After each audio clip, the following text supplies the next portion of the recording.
За сайн байцгаана уу. За өнөөдөр бидний урилгыг хүлээн авч хүрэлцээсэн та бүхэнд баярлалаа. Ингээд хоёрыг нэг бүтэн өдөр хагасын сургалтыг бид нар төлөвлөсөн байгаа. За энэ сургалтыг болохоор Нөбөн хүүхдийн сан манай бүсийн офстой хамтран Water Mission гэдэг нь олон улсын төрөмс байгууллагатай хамтран байгуулж байгаа. За ингээд энэ сургалтыг нээж өгнө гэж манай шадар суурин Аяко Канаг урьж байна.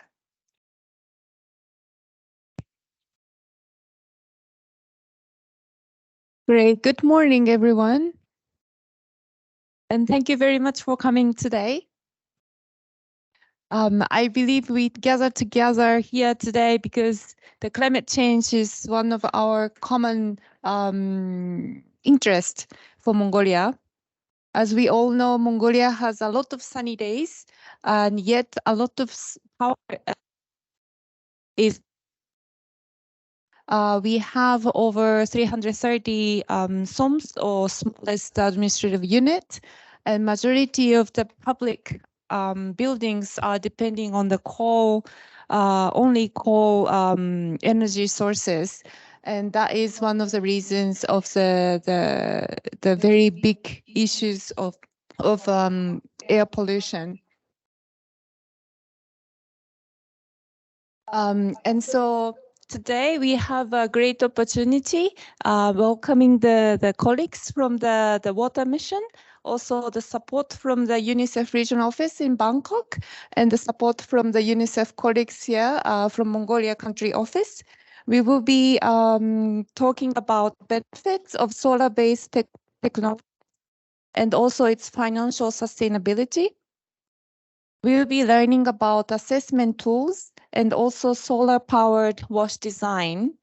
As we all know, climate change is very much cross-sectoral, multi-sectoral concern. So we will be learning, focusing on the health impacts, also the impacts on education, as well as how we can be more clean energy focused, climate change resilient wash facilities today. So hopefully today and tomorrow we will be learning from each other your experiences and maybe sharing from other countries' experiences, and we can gain more knowledge and experience. I believe we will be visiting some of the facilities around the EAP. So we can, on the ground, we can see how better manage our energy and how to shift to the clean energy more and more. So again, thank you very much for coming in to Mongolia, as well as coming to this office. I hope we will be learning more and exciting discussions to happen in next 2 days. Thank you.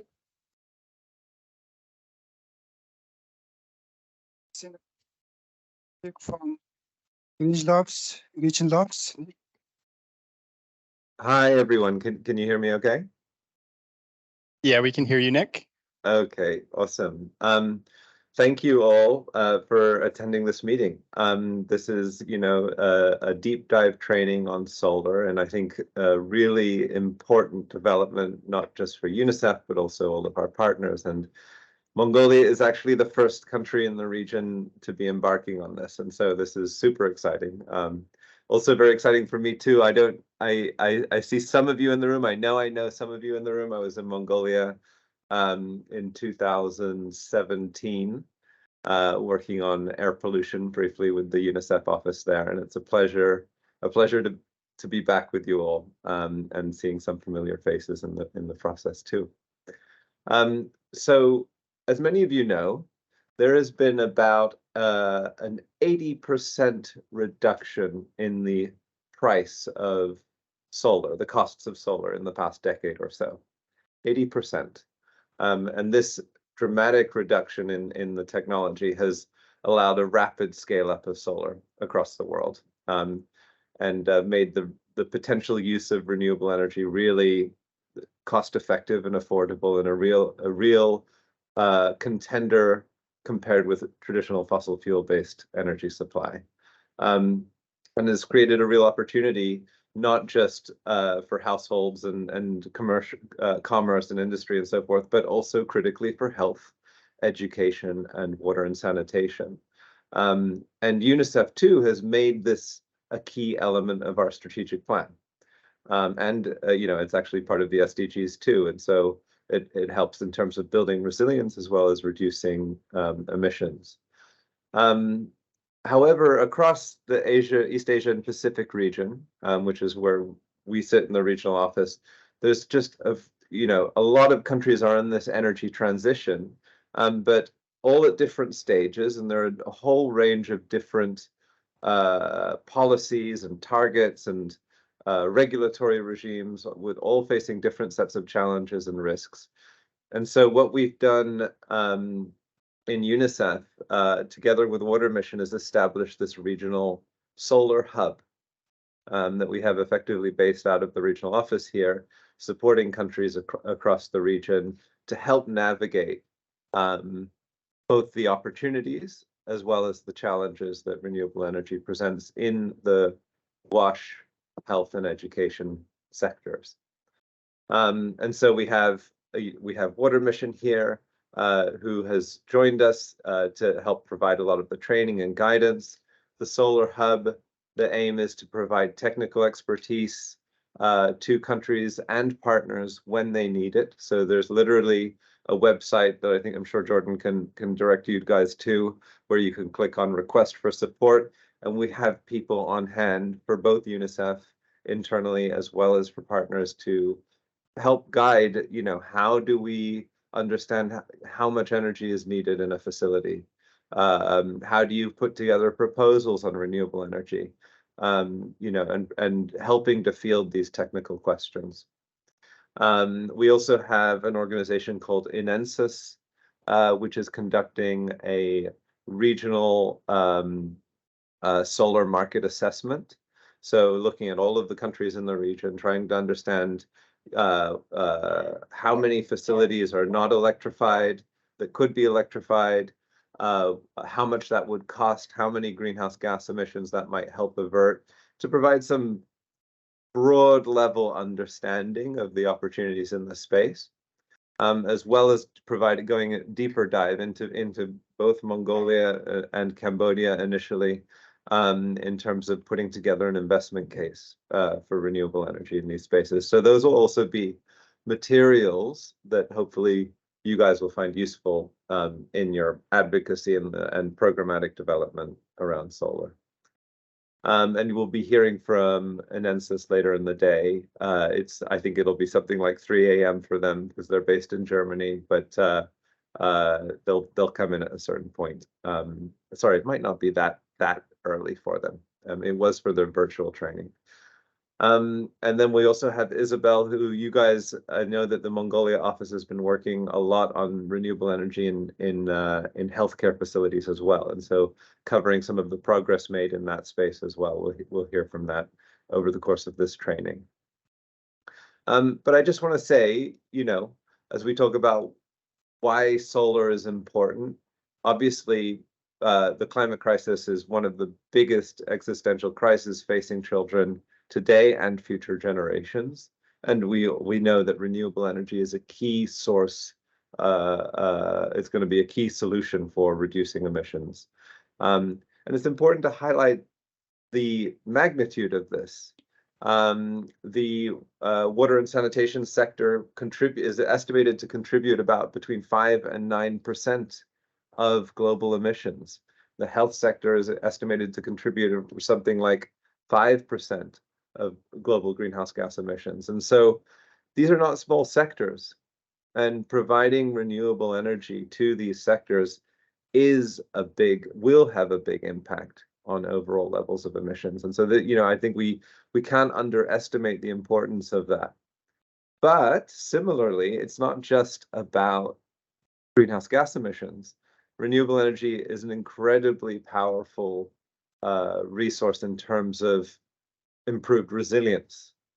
So when shocks occur, whether that's a tsud or it's a storm or it's sea level rise, obviously Mongolia doesn't suffer from sea level rise issues, but when communities face the impacts from climate, whatever they may be, renewable energy, especially if it's not connected to a grid or something like that, is a real form of resilience and allows communities to still obtain life-saving power when needed. It allows kids to continue to learn. Perhaps it's even provision of remote learning in schools.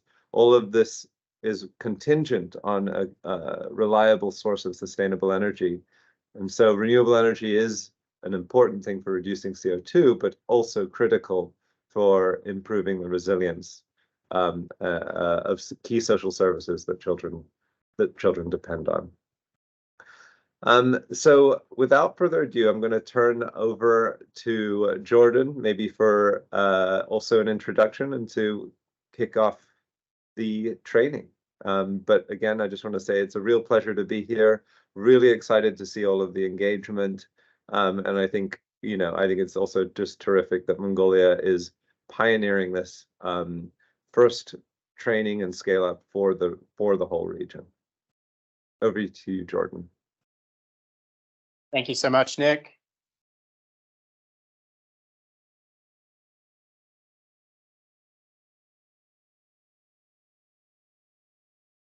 All right, can everyone hear me okay? Is the translation working?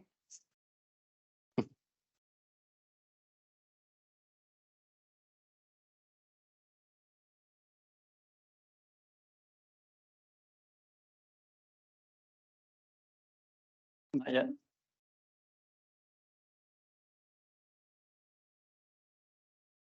So during the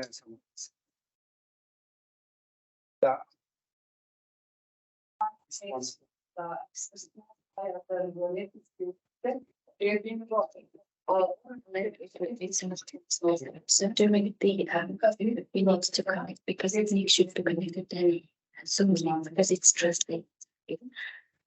Seems he cannot hear when we speak because cannot hear in English. Okay. Nick won't stay. It's okay. Is there anyone staying? No. I don't, only Mongolians. It's okay. That's fine. That's fine. Do I need these to listen? Yeah. Not now. I think I might need them soon.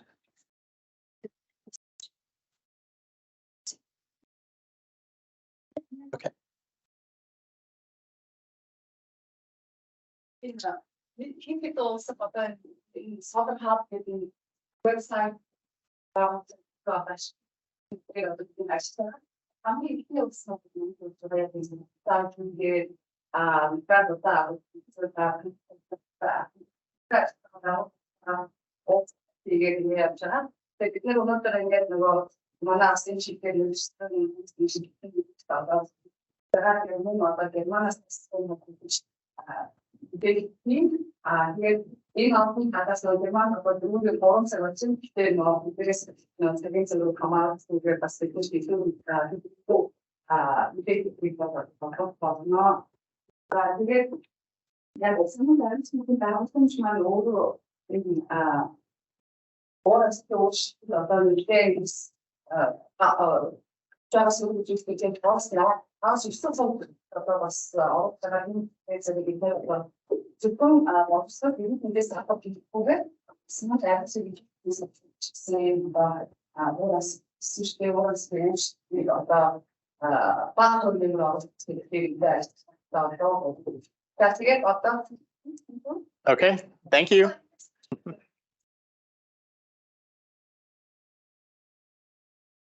It's working okay now? Which microphone?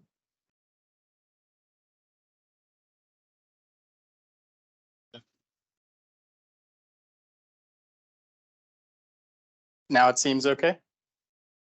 Okay. Okay.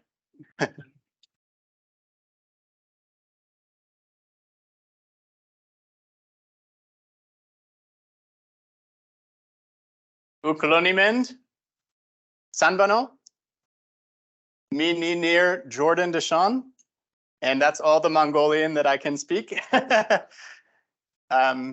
It's a real pleasure to be with you. We are grateful to be here. Again, my name is Jordan Deshawn. My background is in civil engineering, and I work at Water Mission, which we'll hear a little bit more about later. And I'm joined here by my colleague, Surya Santosa Sirbakti. He'll introduce himself later as well. So it's very great to be here with you. We're very excited for this training, and I hope that it's a benefit for all of us because we'll all learn together. Before we start, I just want to walk through some of the training expectations. So what can you expect to learn from this training? First, we're going to go over basic solar-powered system design and installation.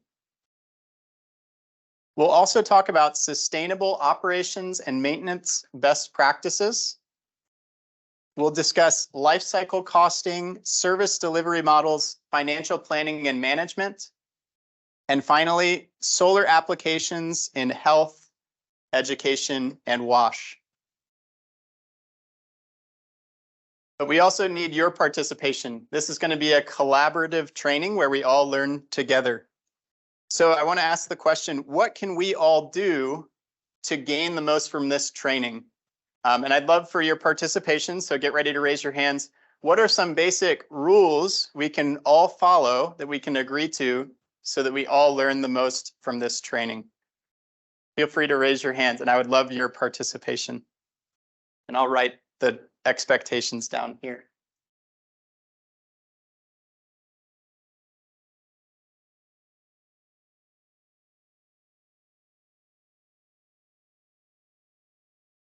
Can anyone think of any expectations or rules we should all follow to gain the most from this training?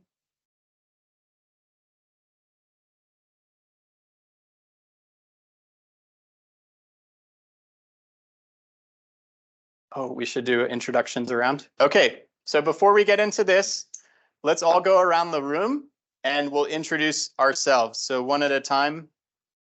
Would you mind starting and introducing yourself?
That's really not possible.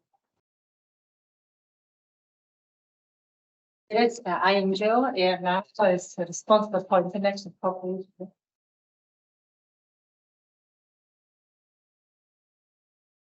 And I forgot to mention, and I forgot to speak of the also from the world region, project number.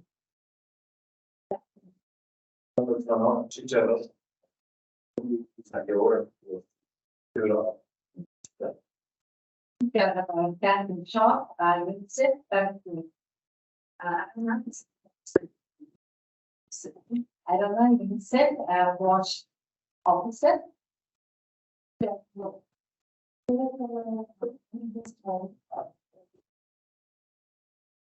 Now I'm short, also watch, you can sit.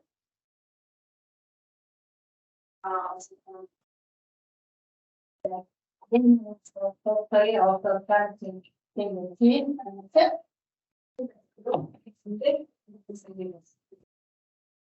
The fish dog, so you sit in Mongolia.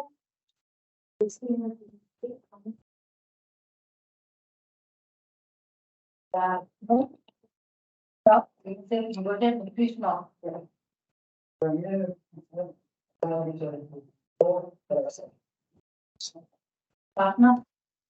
Not an important challenge in specific things that Mongolia, my name is after and short, after the street.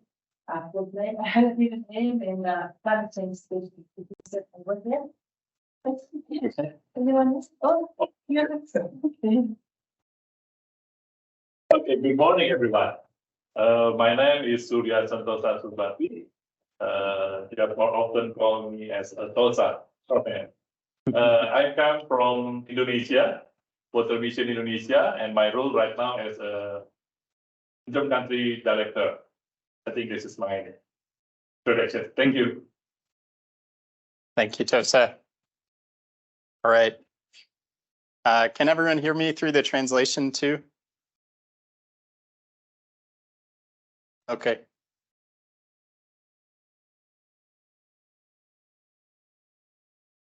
I prefer to give the training standing up, but hopefully you can hear me okay. Okay. So maybe I'll sit down so that you can hear me through the microphone. Sounds good. All right, so to start off with the training expectations, we want to have active listening. So can anyone tell me what active listening means? You can raise your hand or speak into the microphone.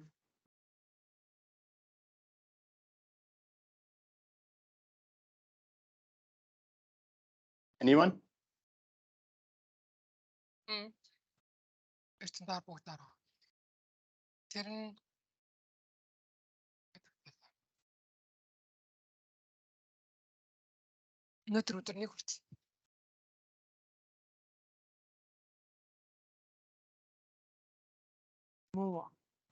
Okay, so we're going to have participation. I would love to hear from you guys, so you can raise your hand. Who can tell me what active listening means?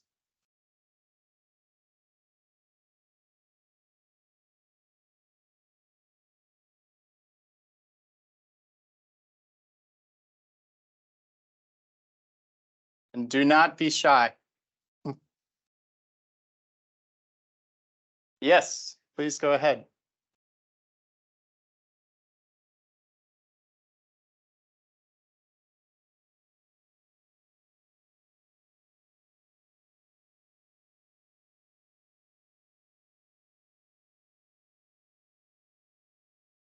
Awesome, thank you. So in addition to active listening, we would like no phones or distractions. So we don't want you to be texting. If you need to make a phone call or send a message, you can step outside.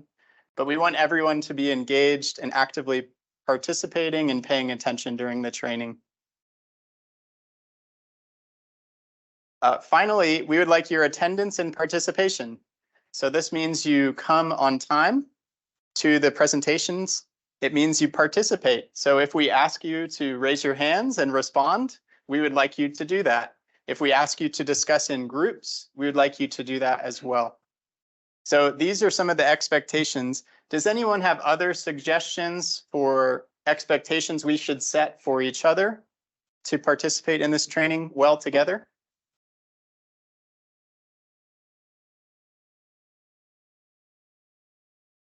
Oh, these are good. We all agree? What was that? Not to be silent. So speak up. We want to hear from you. Yeah. Yeah, one thing we believe is we can all learn from each other. We are all learners and we can learn from one another. So we are here, we're delivering the training, but we actually expect to learn a lot from you over the next 2 days. And we can't do that without you speaking up. So we hope you will participate in that way. All right. Let me talk a little bit about the Solar Hub. So Nick gave a great introduction earlier. The Solar Hub exists to provide technical support, guidance documents, and in-person training to UNICEF country offices, governments, NGOs, and private sector partners. Some of the background for the Solar Hub. In 2016, UNICEF put forth a report regarding solar-powered water systems and found that many of their systems were lacking. They had either broken down, they weren't sustainable.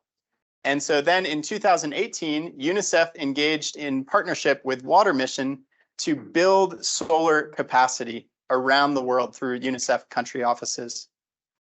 And in 2023, this year, we've launched the East Asia and Pacific Solar Hub to extend support to UNICEF country offices in the region and their partners.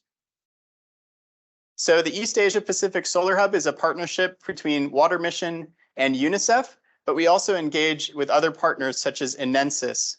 And this work is all made possible by Australian Aid, who are the donors for this project.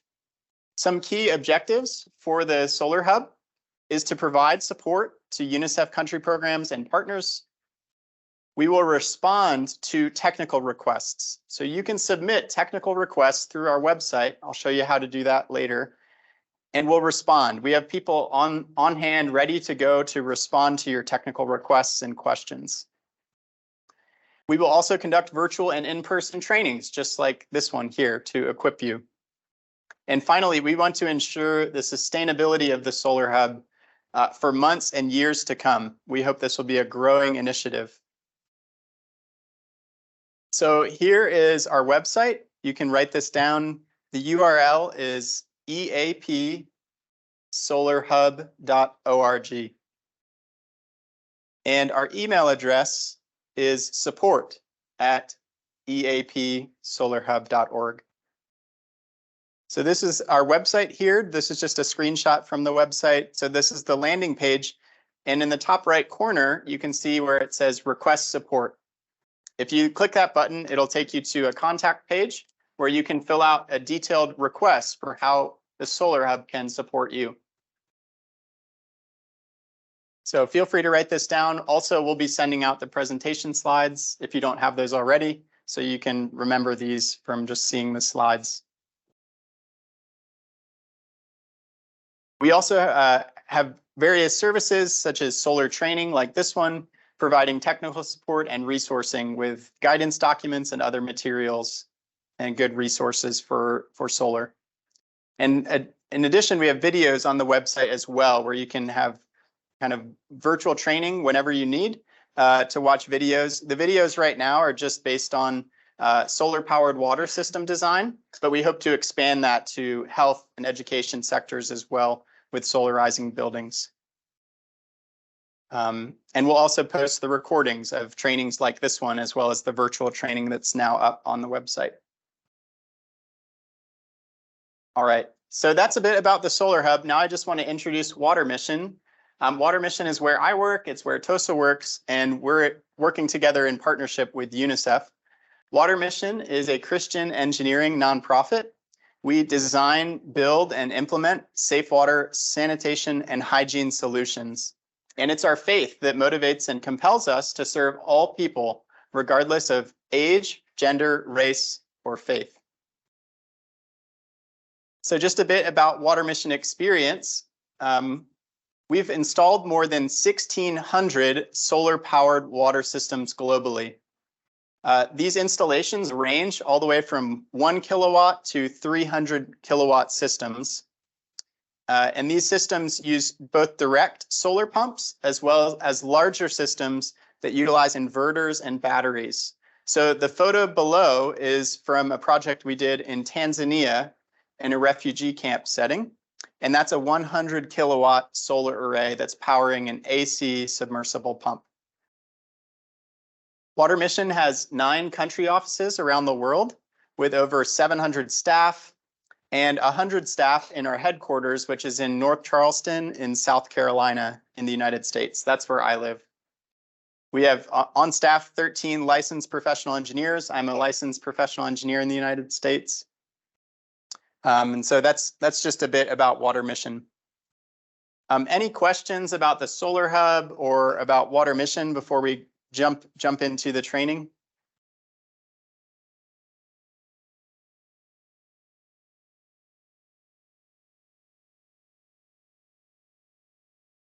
Everyone's okay? Okay, awesome. So next we're going to do a pre-training survey and also a quiz. But don't worry, the quiz is not too hard and you're not going to be graded. But you can take out your phones. This is the only time where you can take out your phones for the workshop.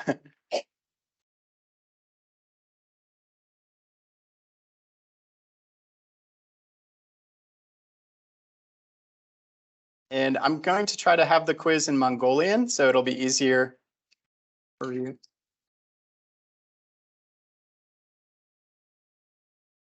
So how this will work is you can go to this website.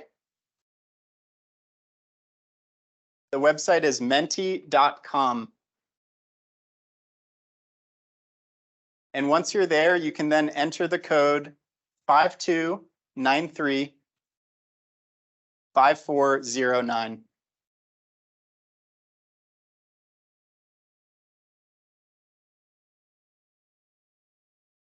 And if you can just look up when you've gone to the website, that way I know you're ready.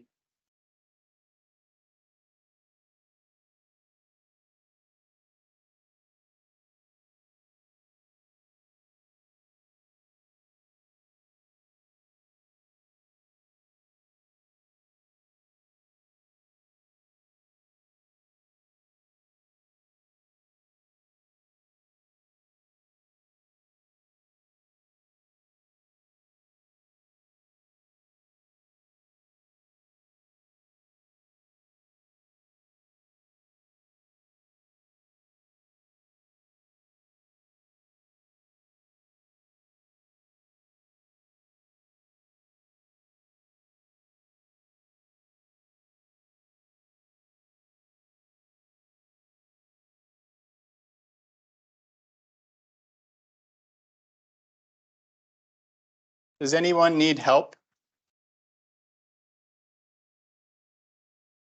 Maybe if you're having trouble, ask your neighbor for help.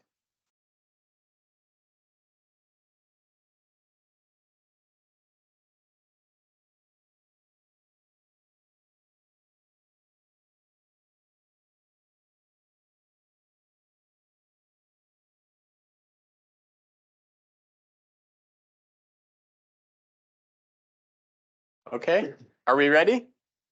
All right. So the first survey question, let me get the English up so I can so I can read it. You can read it yourselves on your phone too, but the first question is, enter as many words as you can about solar.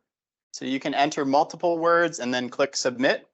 Enter as many words as you can about solar.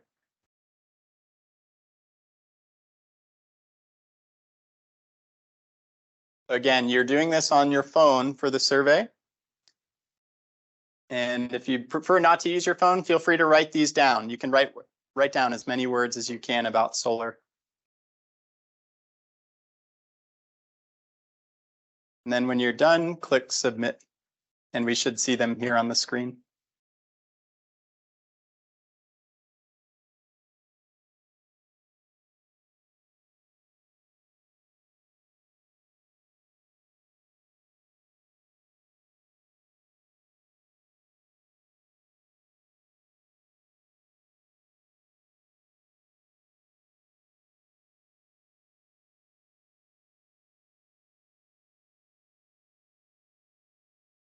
Okay, so we got some good ones. Thanks for writing in English.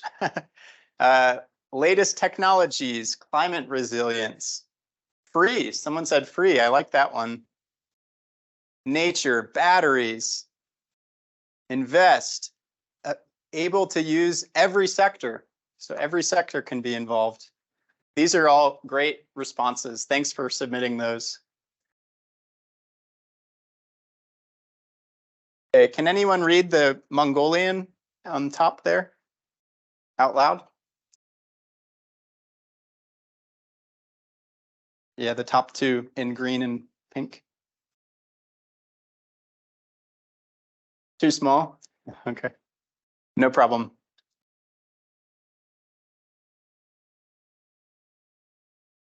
Okay, I'm going to ask some people to share just so that we can participate. Someone wrote free.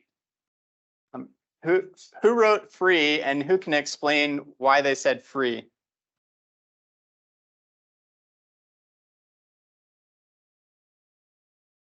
And you can speak into the microphone. No one wrote free? Yeah.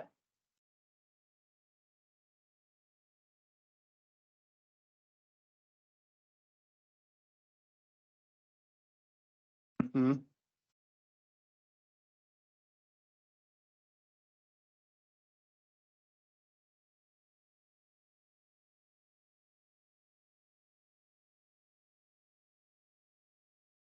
Yeah, great response. So she said solar is free because the sunlight is available to us and it doesn't cost anything. So solar panels themselves, of course, cost, but then once you've installed them, you can get sun for free. Thank you. All right. Does anyone else want to explain the reason they wrote one thing on here?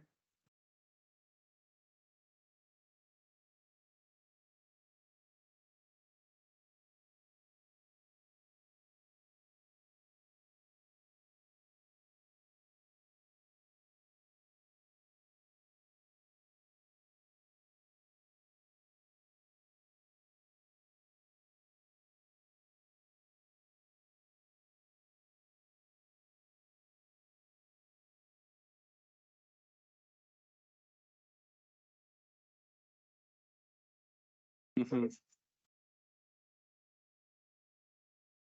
Great, thank you.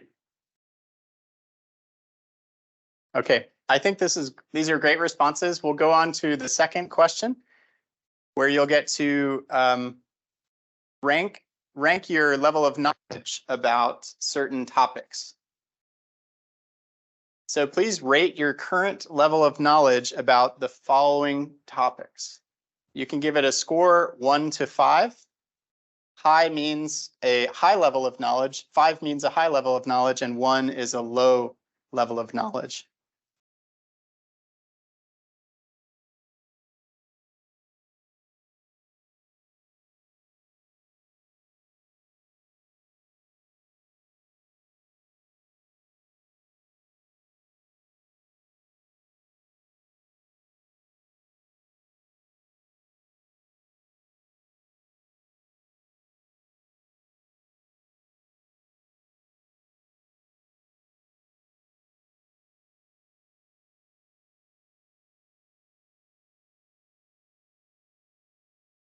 Okay, we're getting some responses. It looks like the highest is how solar panels work, but still below 50% we could be a little bit higher in terms of how solar panels work.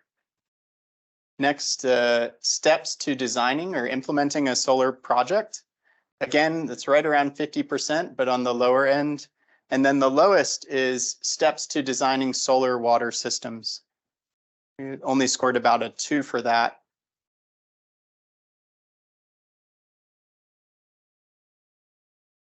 Okay, thanks for giving responses there. We'll move on to the next question now, and it's a similar question. So rate your current level of knowledge about the following topics.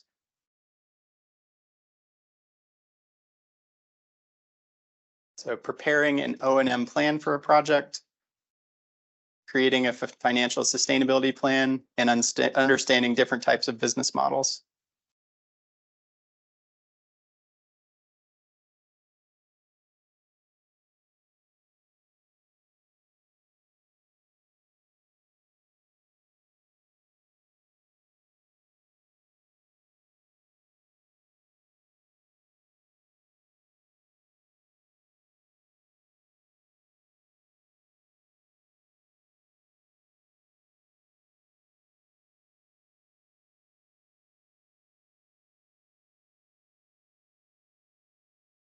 All right, we'll get a few more responses. Again, all below 50% here. So this shows this training is beneficial. You'll learn some things and hopefully improve your knowledge closer to 4 or 5 after this.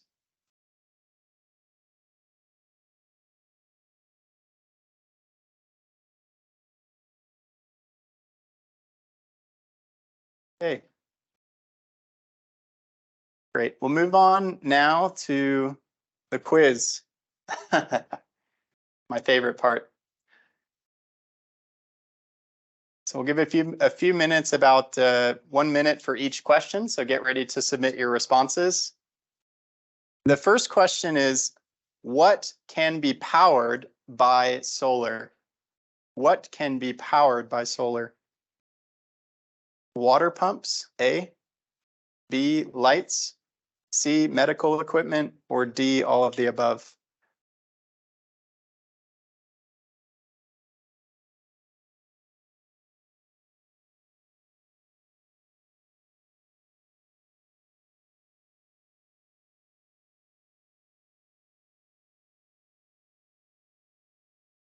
Okay, before I show the results, does anyone want to defend their answer?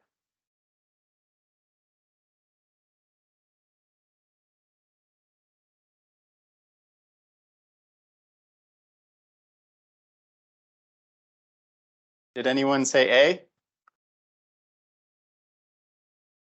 B? C?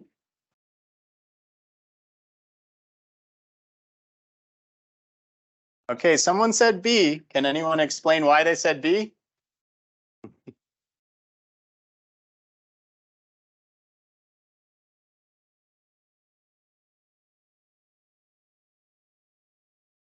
Okay, most of you said D. So who can share and explain why they said D?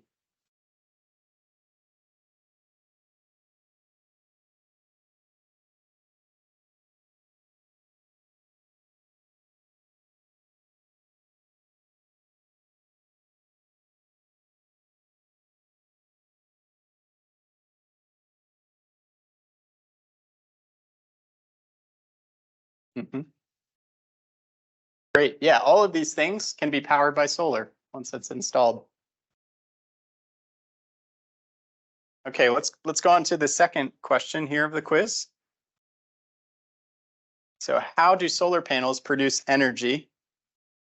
Is it A, photovoltaic effect, B, sun heats the panels, C, rain from clouds, or D, fossil fuels?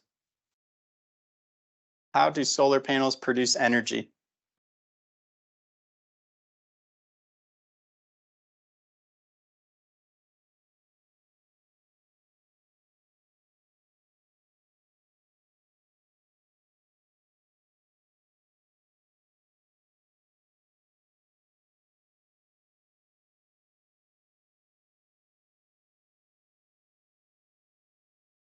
Okay, again, I'll ask, who can defend their answer?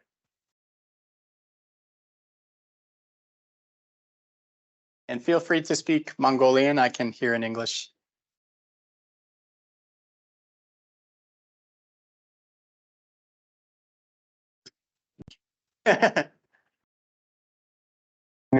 Okay. So she guessed photovoltaic effect. Educated guess. Yep. Did anyone else have a response or answer?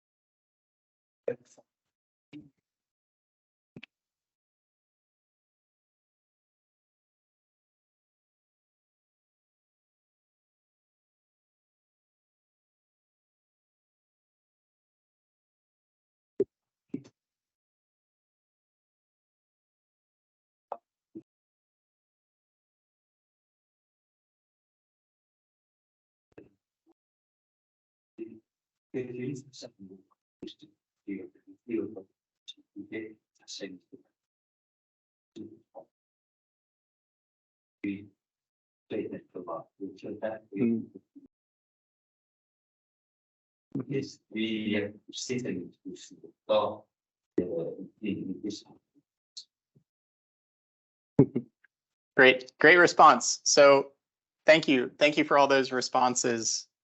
The correct answer is A, but it looks like some of you said B, sun heats the panels. So the sun does make the panels hot, but that's not actually what produces energy.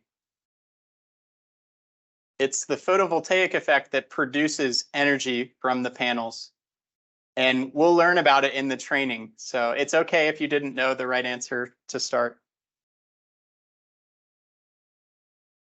All right, let's go on to the next question. Number 3, what are incentives to use solar energy? Is it A, high capital expenses, B, low operation and maintenance costs, C, high barriers to entry, or D, short equipment lifespan?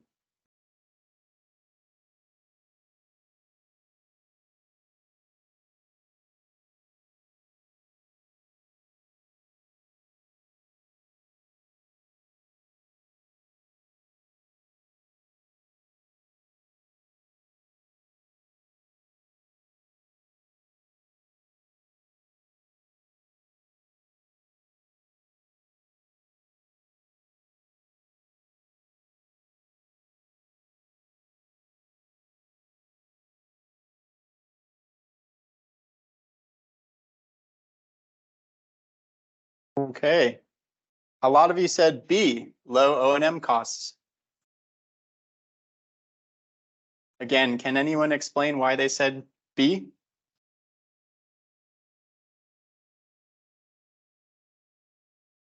It's free. Jack says it's free. Low operation and maintenance costs. But just because the energy is free, does that mean the cost to maintain it is free? The source is free, but it costs something to maintain, but it's lower than a generator, an electricity grid, all of those things cost to operate and maintain. So there's low operation cost to solar panels and solar energy. And so that's why it's an incentive. That's why we would choose to use solar energy. Okay, let's see if it's the correct answer. Yes, you guys got it right. Good job. Next question. How can solar systems be sustainable? This is a more difficult question. It has to do with sustainability. Is it A, the needs request must come from the ministries of health and education? B, determine the accountability of roles of each partner? C, ensure that the energy capacity assessment is done professionally? Or D, all of the above?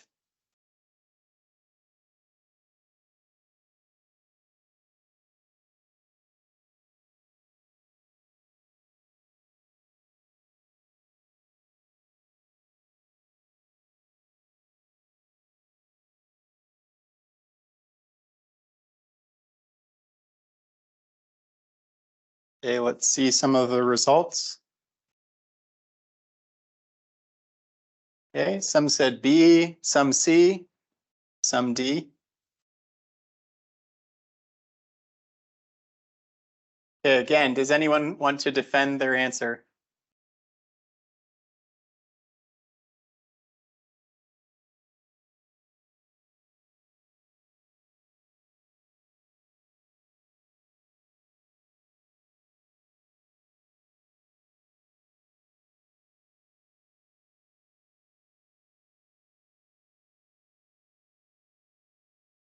Okay, remember our expectations were active participation, right?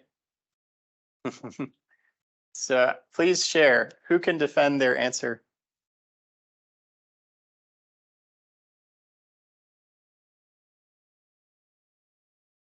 Yes.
Awesome. All of the above. Thank you. Anyone else? Maybe someone who hasn't shared before.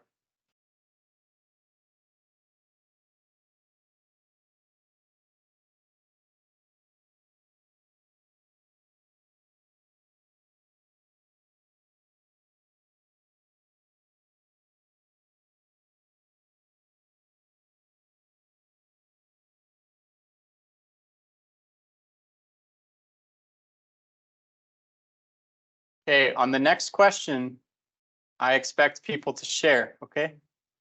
The correct answer here was D, all of the above. So all of these are important things to consider to make solar systems sustainable. Next question. Which is a type of solar-powered water system?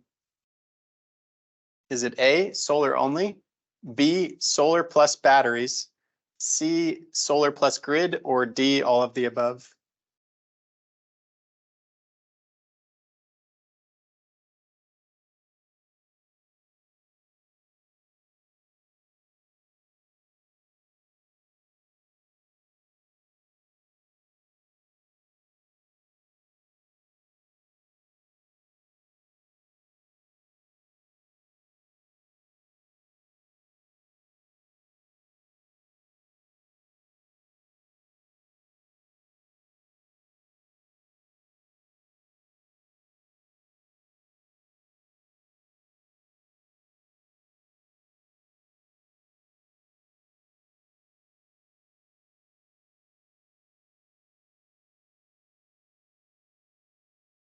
Okay, let's see the results here.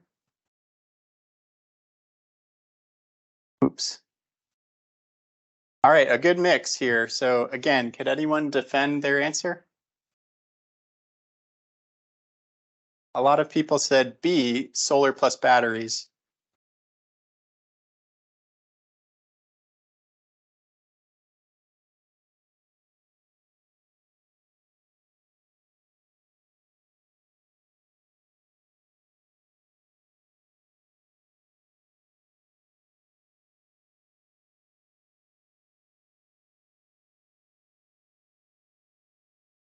Okay, please share and participate.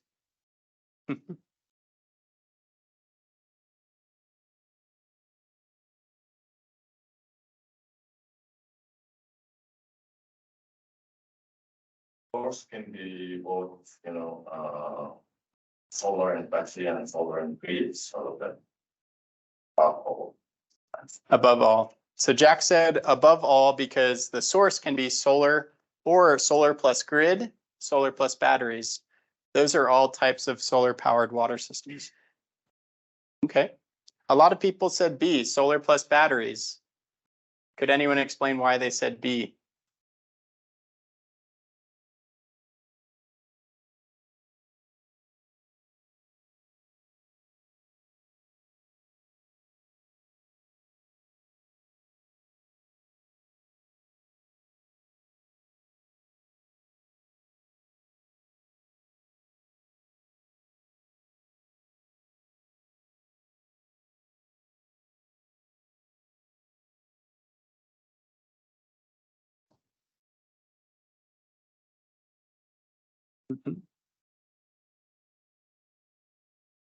Great. Yeah, so B represents solar and batteries. Batteries would be needed if you need to operate and run a system during when there's no sun. That could be true of solar plus grid as well. But here, the correct answer is D. All of the above are examples of different types of solar powered water systems. Okay, let's go on to number 6. Which is not one of the 5 steps of solar powered water system design? Is it A, water demand, B, energy needs assessment, C, pump selection, or D, designing the photovoltaic system?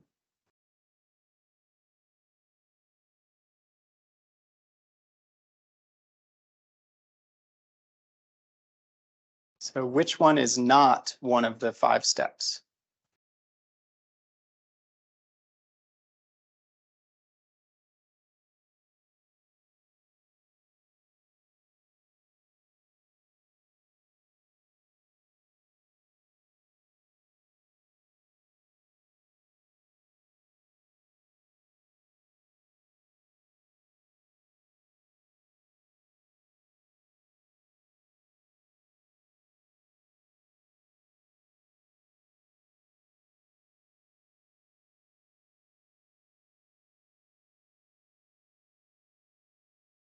And again, it's okay if you don't know, we will teach about this during the training.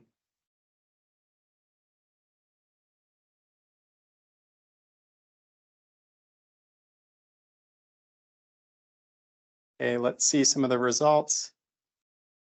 A mixture.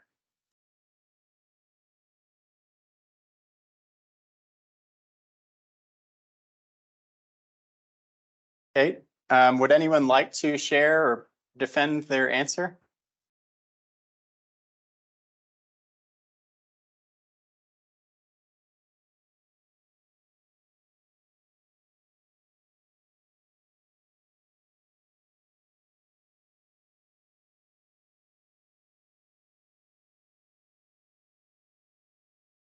All right, it's okay if you don't want to share, but I would really like it if you could share.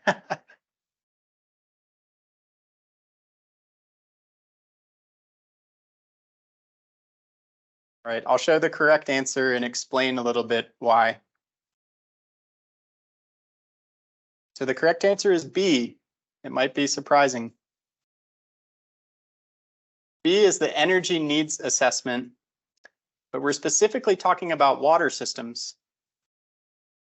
For a water system, the main energy requirement is for a pump to power the water and pump the water.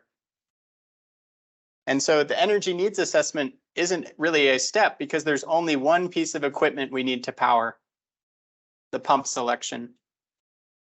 So the 5 steps are water demand, pump selection, and designing a PV system. And then there's a few other steps we'll talk about as well. But an energy needs assessment would be more applicable for a school or a healthcare facility where there are a lot of electrical loads. And you need to determine what all of those electrical loads are in order to do the energy needs assessment and size your PV system appropriately. All right. Let's go to the next question.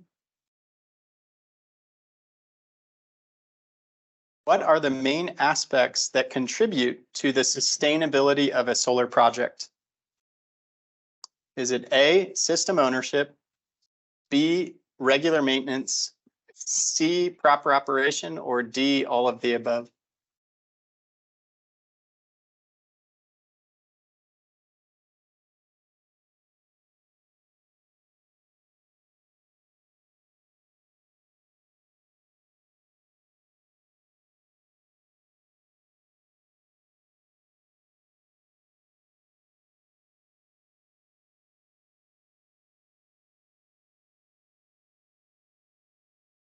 All right, let's see some of the results.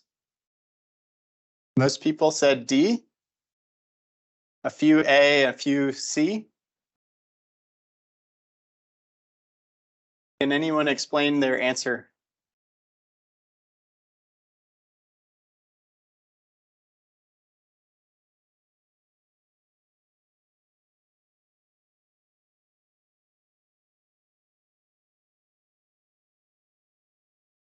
Maybe someone from over here, would you like to share?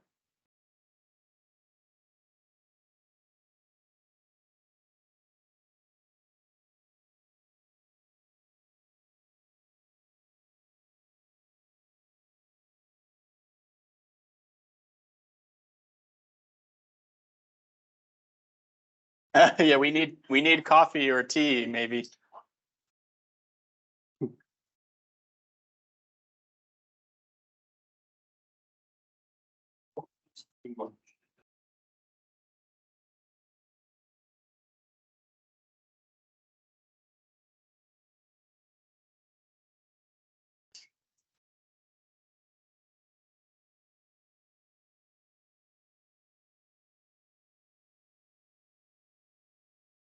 Mhm. The fourth question, especially if I send it to watch, the solar it requires a lot of frequent operation and maintenance. So all of them. Great, thank you for sharing. So all of them are important. System ownership, we need to know who is owning the system, who's responsible. We need to have regular maintenance on the system and proper operation. If we're not operating the system correctly, we're likely going to cause it to break or fail. So all of these are important. So D is the correct answer here. All right, next question. Who is responsible if the system stops working? I like this question. Who is responsible if the system stops working?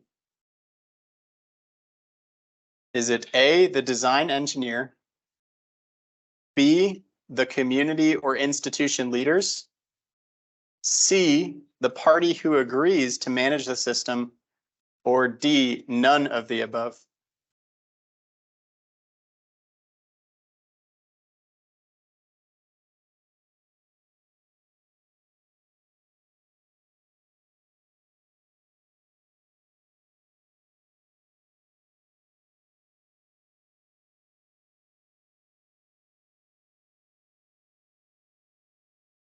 Has anyone ever experienced a situation where the system stops working and no one takes responsibility? Yes, right?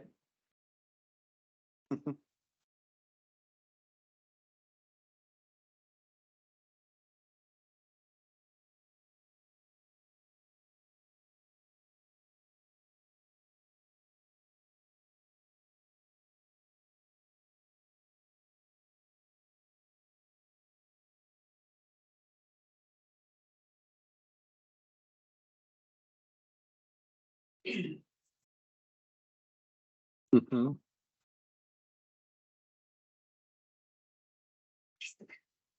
Das Ergebnis,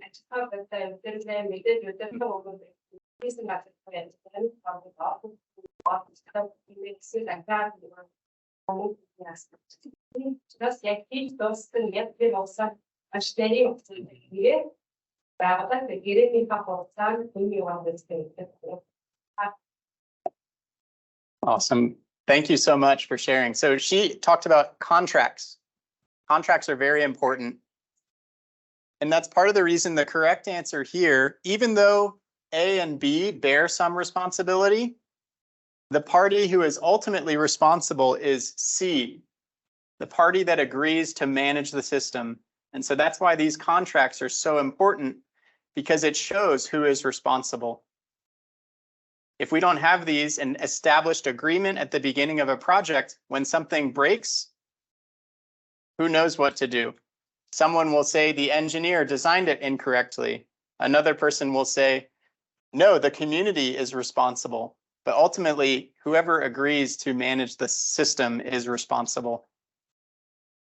So C is the correct answer here.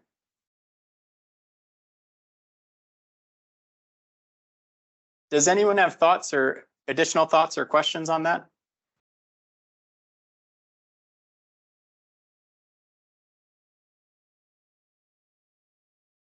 Do you agree?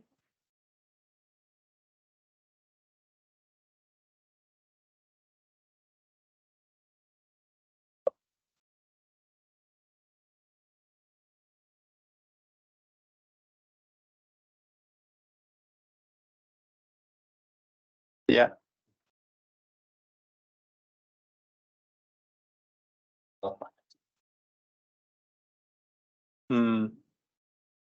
Yep. So the management team might not have funding to repair or replace the system. So what are some ideas you have on how to prevent that situation? What should we do at the beginning to ensure there will be funding? Contracts? Би юу гэж бодож байна вэ гэхээр нөгөө энэ нэг operation OPEX гэж хэлсэн нэг ангид үг байдаг шүү дээ. Operational expenses гэдэг тийм. Тэгэхээр нөгөө альва энэ бүтцийг хэрэгжүүлэхэд CAPEX, OPEX гэдэг capital expenditure буюу хөрөнгө оруулалтын нэг суйрлуулах зардлын тавцаагаараа OPEX буюу одоо энэ ашиглалт үйлчлэгийн үйлчлэгийн зардлыг бас тооцдог тийм. Үүнийхээ дагуу бол нөгөө нэг энэ одоо нарны эрчимчтэй холбоотой энийгээ одоо шилжүүлэх одоо нэрээ буюу орон нутгийн удирдлага хийх байхаа гэж бодож байна. Тэр маань бас ямар одоо орон нутгийн өмчит компани хариуцсан тэр нь байж байгаа.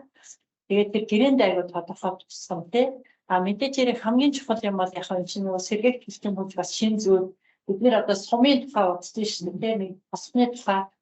Тэгээд тэр тохиолдолд мэдээж маш сайн одоо энэ сургалт юмыг нь хийх ёстой. Тэгээд бас хүлээлгээ өгч байгаа тэрийг суйрлуулсан хүлээлгээ өгч байгаа компани ч гэсэн 1-2 жилдээ үргэлжлүүл нөгөө after sales service буюу тэгээд одоо энэ гэрээ дуусны дараах энэ үйл ажиллагаагаас явуулж авахгүй болохгүй байх Монголын.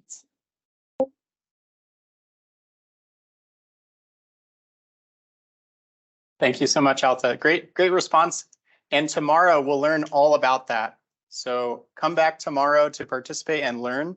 We're going to talk all about capital expenditures, operational expenditures, and one important one is replacement costs. Parts will break over time, and we need to plan ahead to be able to save and have funding available to replace parts when they break. Yeah, thank you. Let's go on. There's 2 more questions. So this one is, tariffs are a way to support financial sustainability of a solar project. True or false?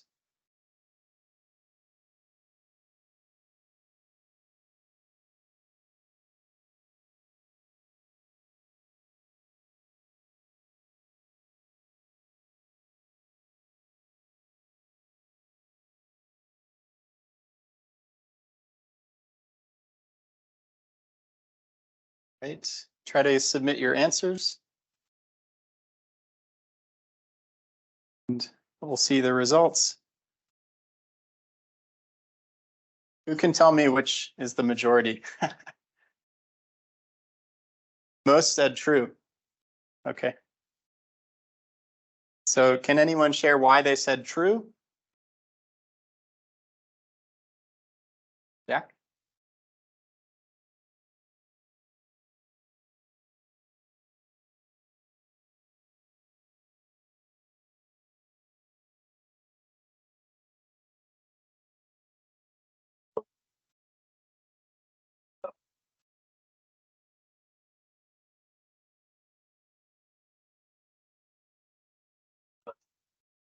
Mhm.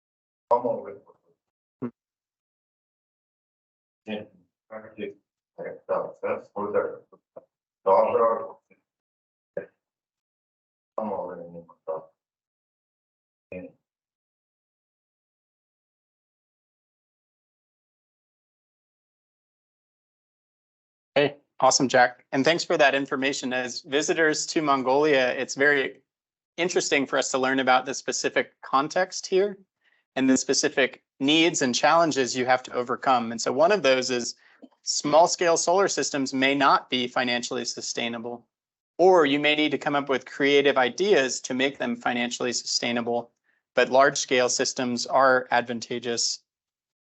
So thank you very much for your response, Jack, and for the responses here. Correct answer is true. Tariffs are a way to make systems financially sustainable. All right, we're at the last question in the quiz. Which of the following is not a successful trait of an effective business model? Is it A, accountability, B, low-cost recovery, C, tax exemptions and subsidies, or D, consolidating services?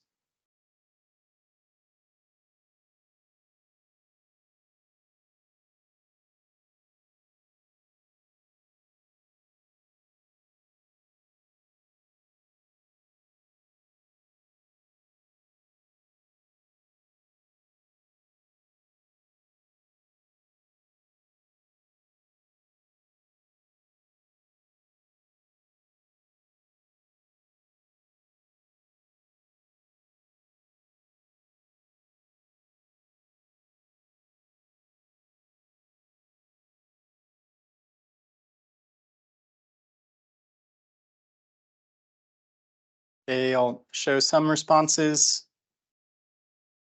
Most people said B, low cost recovery.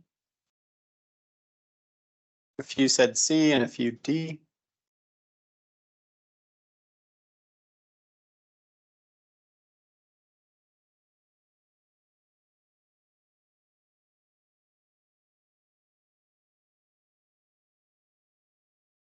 Okay, this is the last question, so I really want your participation.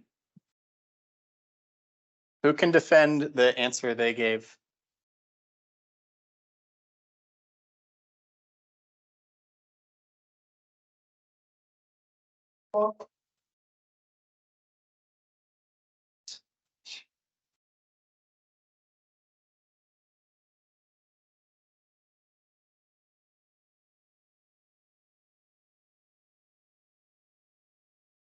Mhm. Correct. Great. So B, low cost recovery, means the project won't be sustainable. We need to recover the costs. Okay. How about someone who said C or D? Do not be shy. It's okay.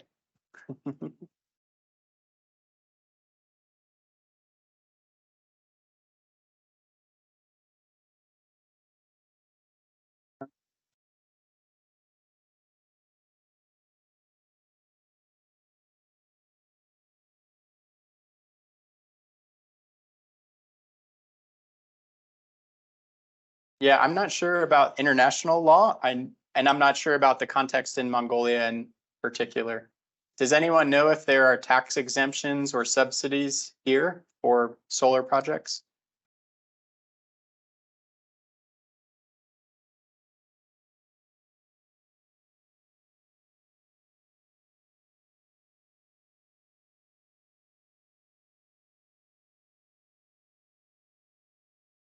Mm-hmm.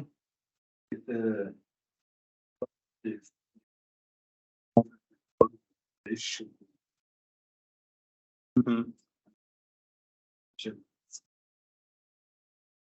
Yeah. Yeah, so it does depend on the location and context, the country you're in, what laws are in place and what regulations there are around solar projects. So that's something I hope as we all come together here in this space, we can talk about, because some might have knowledge of the specific context here in Mongolia. Are there tax exemptions or subsidies for implementing a solar project? So hopefully over the next 2 days, we can discuss that and learn together here. Okay, let's all give each other a round of applause for the good job on the quiz.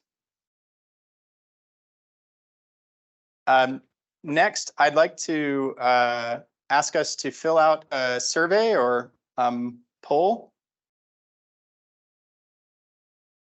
This was sent to your emails if you were a registered participant, but you can also scan the QR code or click the link that I sent this morning in your emails.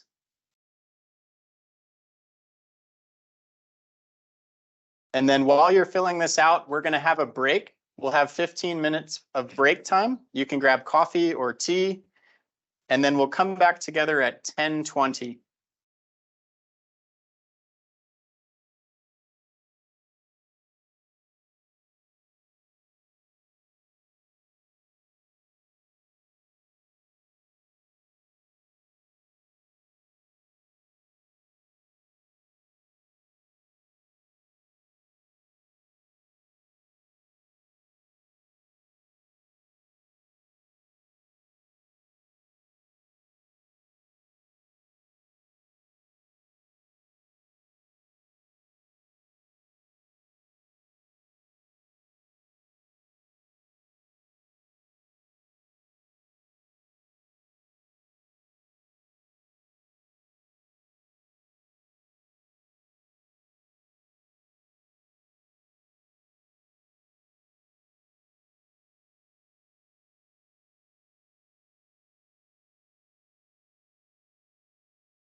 Started?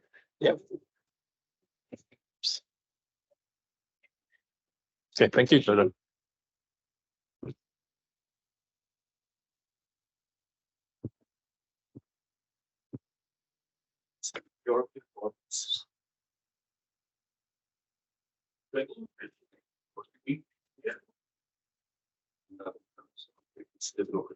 Yeah. Okay. So we're gonna switch to Mongolia. Okay. So you. Yeah. So yeah, you'll have to have the English on your computer. to Okay. view. Okay. Okay. You could speak Mongolian. Sandana.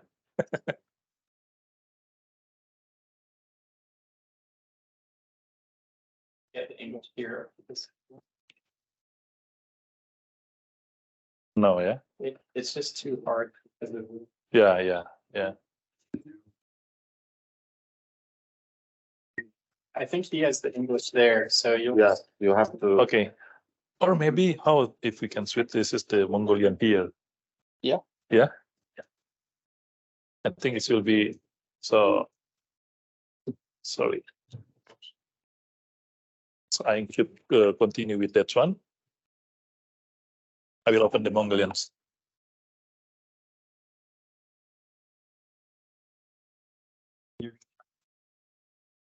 Yeah, 1 second.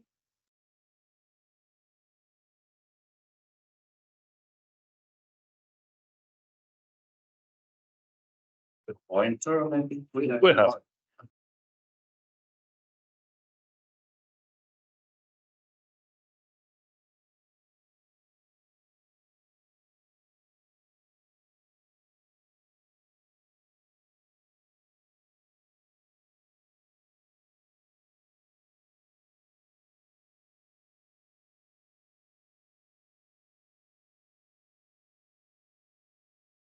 This one, yeah.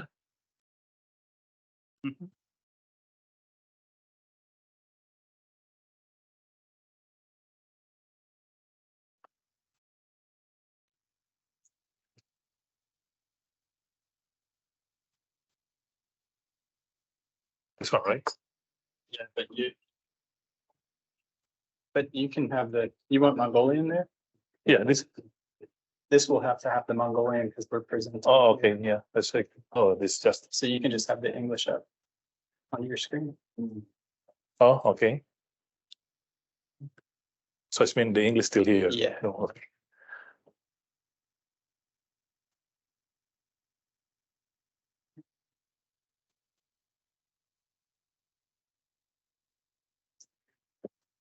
Yep.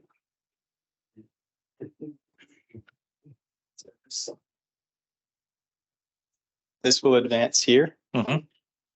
and then you'll have to manually do that on your computer. Yeah.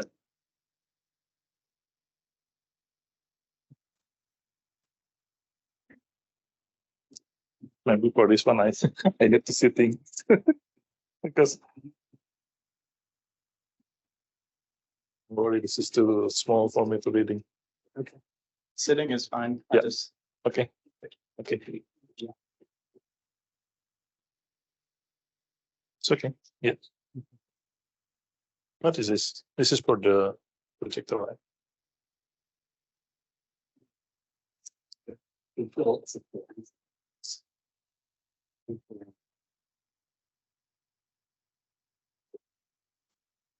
All right.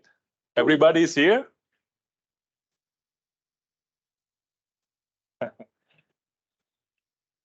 We can continue our session, right? All right. I want to introduce again myself because I want to become famous here.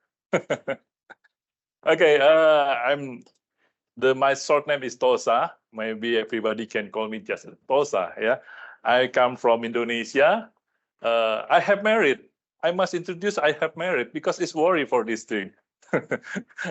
Okay, I have joined with Water Mission since 2007. It's mean this year turning 16 years. Yeah, turning 16 years.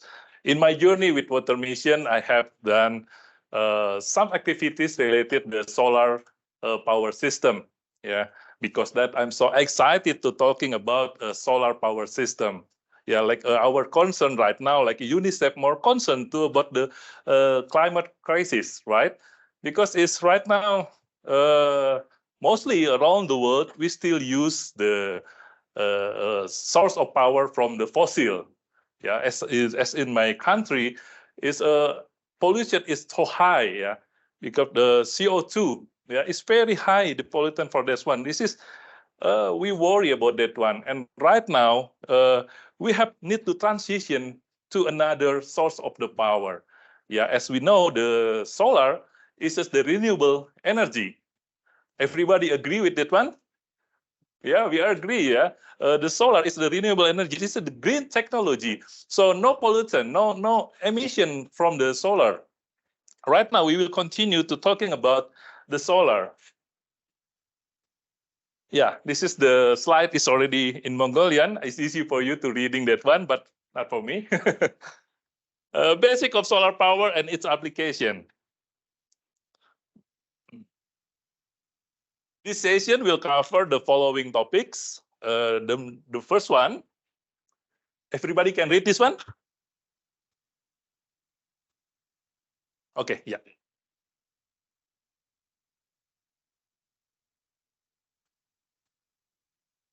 From here, can read the slide? Okay, good. The first is the benefit of using the solar power. Yeah, through this session, we will know what the cover the following this topic. The second one is how solar panel works. I know some of you is already expert, yeah, with the solar. I'm not the teaching, but I just want to share. Okay, number 3, the basic steps of implementing of solar project.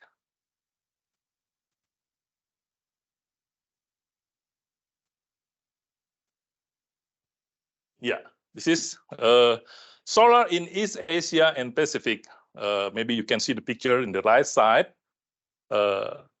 Right now, the active transition toward the renewable energy.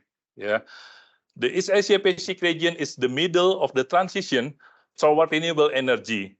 Yeah, I want to share something with you. I'm so surprised when the first time this is the first time for me in Mongolia. And I'm really excited with this country, amazing country.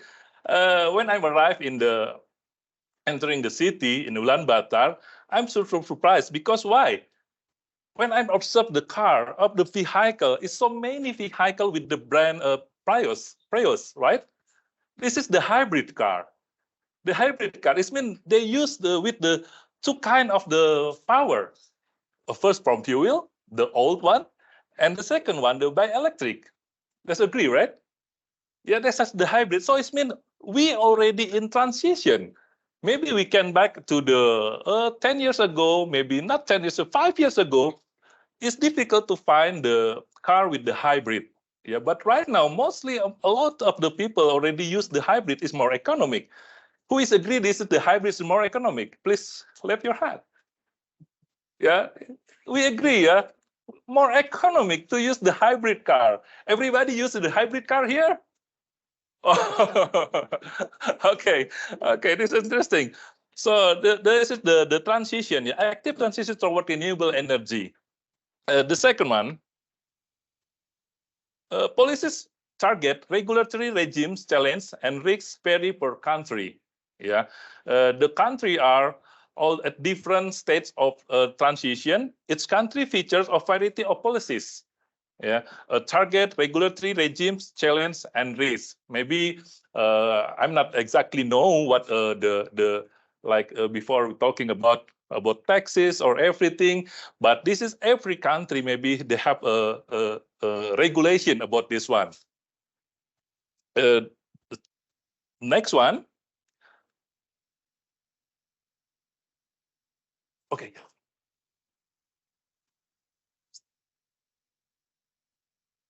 Okay.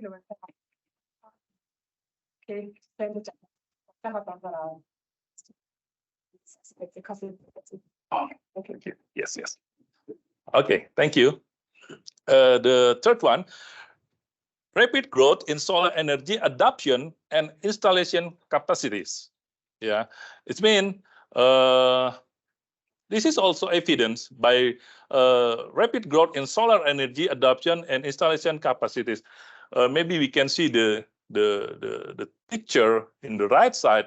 We can see the growth of the solar energies. Yeah, maybe we can see since 2016 until 2021, the graphic is increasing significant. Yeah, that's why maybe we will learn this day more than benefit of the solar.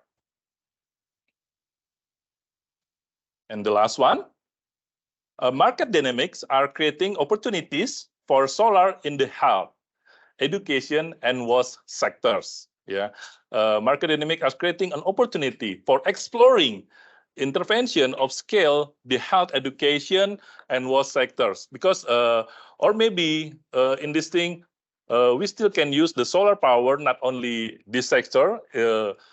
Maybe we come here more offer than the three sector, maybe then the private sector you can handle, you still can use the solar power system. Okay.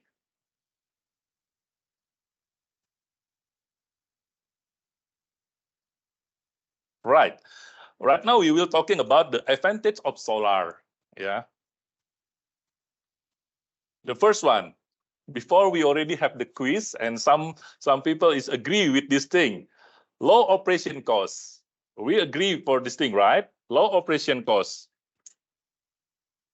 Why this is we can telling is the low operation cost? Since they use sunlight, Jack before telling us to get sunlight is free. Exactly right. So we don't need to pay to the creator of the world to pay for the sunlight, right? And now we can say the low operation cost because we not anymore fuel. Yeah. The second one, no dependency of fuel supply chain or faulty electric grids. Yeah, this is two things we often use before with the fuel and the electric grid. Both of them, we mostly spend a lot of the costs. Yeah, like for the fuel, I know maybe all of us know here the price of the oil is always increase. Always increase. I think every years the oil prices will increase. So that's why we need to looking another way how to transition to another part of source of power to make it we not dependency of that of kind of source, especially for the fossil. And then for the electric grid, yeah.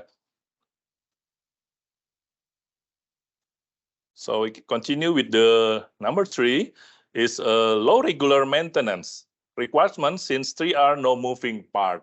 Yeah, this is the more interesting, the advantage from the solar, which one the low regular maintenance requirement since solar panel and inverters have no moving part. Yeah, we can imagine during we still use the generator as our source of power, maybe a little bit more high maintenance cost because when we need to increase the power, exactly we already have one generator in our home, like example 10 kilowatt, but we needed to increase the need of the more than 10 kilowatt. So maybe right now we need a 20 kilowatt. So the previous generator is not will be more useful for us. We need to change it with the bigger one, right? We would needed to change it to the bigger one, but not with the solar. If with the solar, we just, the previous one, we can still use it. We just more add another solar. So the kilowatt, the needed will be increased too. So this is the another more benefit for when we use the solar. So another thing, when we already application one, the solar system, all the project or the equipment will be there. It's no moving part. We don't need, like example, we use the generator, the diesel fuel, something like that. We must change. We did a lot of the moving part. We need to keep maintenance, right? Like the filter and something of the kind of the engine in the oil or something like that. We need to spend the cost of that one. But during we use the solar, we don't need to take care of that one again. Yeah, no need to change the oil, no need to change the filter of the generator. We just keep make it look nice, clean, and it's working. Yeah, so this is the low regular maintenance for the solar system. We can continue to number 4. No pollution or noise. Oh, this is really interesting. Sorry if I just compare with the generator. Yeah, this is the common one, which one used before. When we use the generator, we have the silent generator. But actually, when we use the silent generator, we can still hear the noise. That's right. Yeah, we can still the noise of the generator. But during we use the solar power, it keeps silent. When you want to sleep, nobody can disrupt you with the noisy, yeah, because it's silent. So noise a pollutant for this thing. And number 5, extended project lifetime. Yeah, this is the more interesting too about the solar power. Yeah, the lifetime good quality solar panel are warranted for 25 years. I don't think so. We have another source of the power that can guarantee more than that. Yeah, even this is the generator or everything. I think no, they can guarantee more than 25 years. Yeah, but when we choose the good one for the solar panels, they will give us the warranty until 25 years. This means we will more save our costs during with the solar lifetime. And then the number 6, the last one, modular solution that can be expanded easily. Yeah, like I said before, when we need to increase from our need like a kilowatt, is easier to change and expand it to the new one according to our need.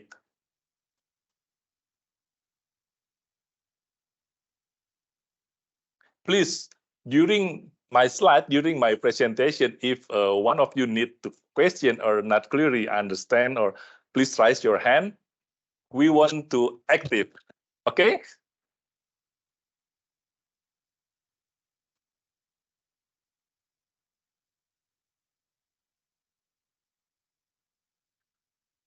Or maybe this slide, I think we can share later on with you. This correct, Jordan? So you don't need to writing too much, yeah, because we can share about this one later on. Just the important thing, we need your attention to look, and discussion is more interesting later on.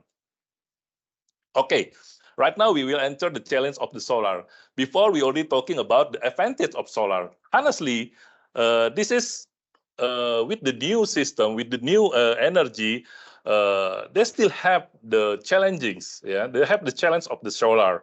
During we will use the application, this kind of the source of power, we still can find the challenge. We can learn what they can challenge through the solar power. Yes. Next slide. Oh, the before.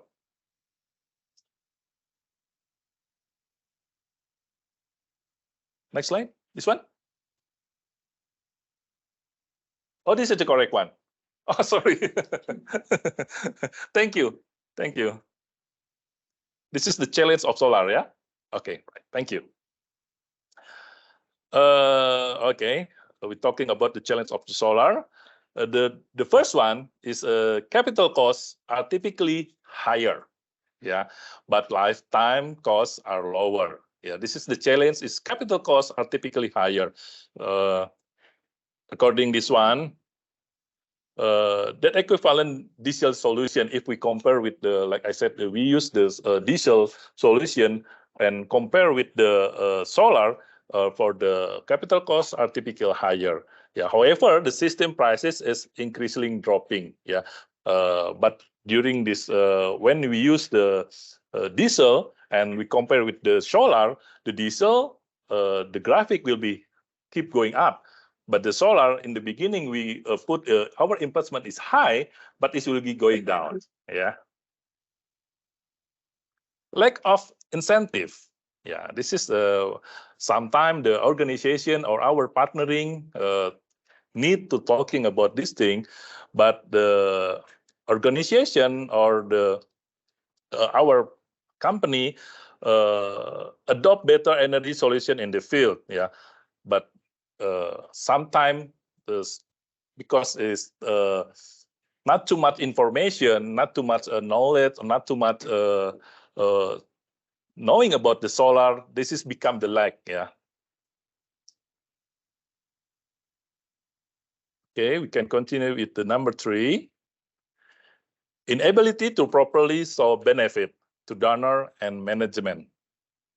In this thing, the donor and management, some donor decision dominated by initial investment. Yeah, because we know some organization must be knowing in the beginning how much they will put the investment in the beginning one. So if there is a look like it's very high, so they will thinking twice. Yeah, so that's why maybe they're still thinking, asking us another source to make it cheaper, something like that. Yeah, so if we can provide when you use the diesel, we buy the generator. So look like the investment is not too cost. So our donor or our partner will agree with that one. But exactly when we're thinking about a more future, more long term, so actually to use the solar is more benefit. But sometimes it's not easy to describe, to telling this thing about to our organization, to our partner. So this is mostly become our challenge, which one the first time for us to use the solar. And we can continue. System is dependent of solar radiation level. Yeah, this is the important thing, because like before we have talking with the Sir Betnasan about the exactly we take the sample in Mongolia. Yeah, during the right now, what season right now? Is still spring or summer maybe? Yeah, so the irradiation of the solar is still high. Yeah, everywhere during. I'm so surprised when the first time here, I'm see my time is already 9 p.m. but still bright. Yeah, still bright, and I wake up early in the 5 a.m. It's already bright too. So I think this is the good thing for the solar. But the challenge is when the winter come. When the winter come, maybe according to Hassan, yeah, it's the opposite, yeah, from that one. So this is one challenge. So we need to dig deeper to how to resolve that one.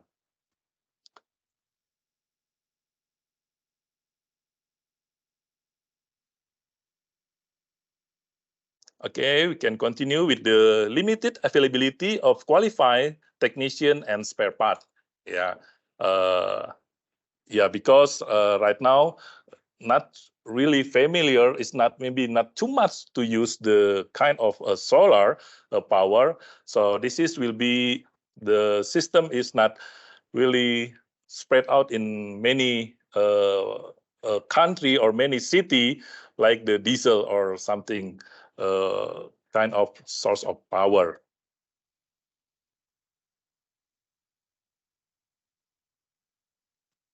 And maybe for this thing, the typically spare part and knowledgeable technician are only available in the capital level. Yeah, maybe if we go to the countryside or more far from that one, it's difficult for us to looking the people to maintenance or something like that.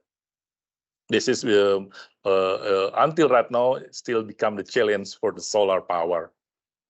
The last one is water stakeholder have not institutionalized their solar expertise. Yeah, so the water stakeholder have not institutionalized the scattered solar expertise. So this is the sum of the challenge of the during our we will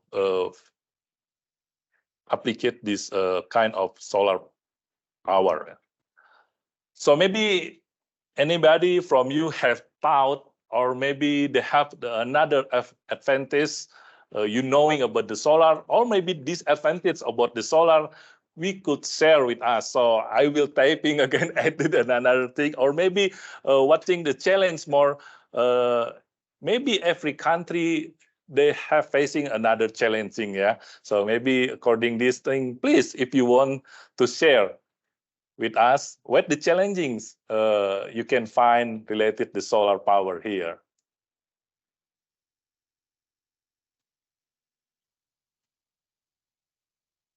Okay.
Okay, thank you so much for your sharing about the challenging here.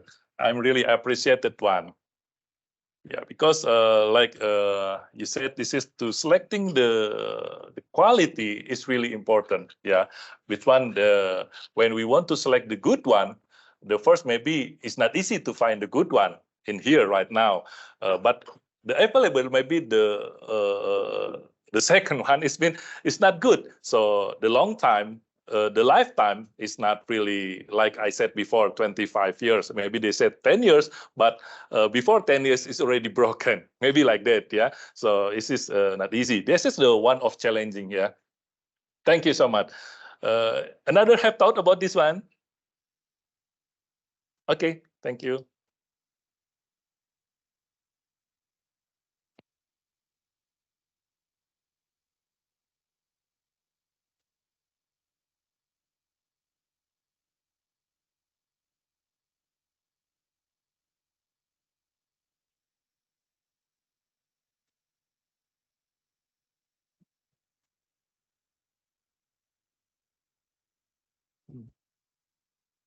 Hmm.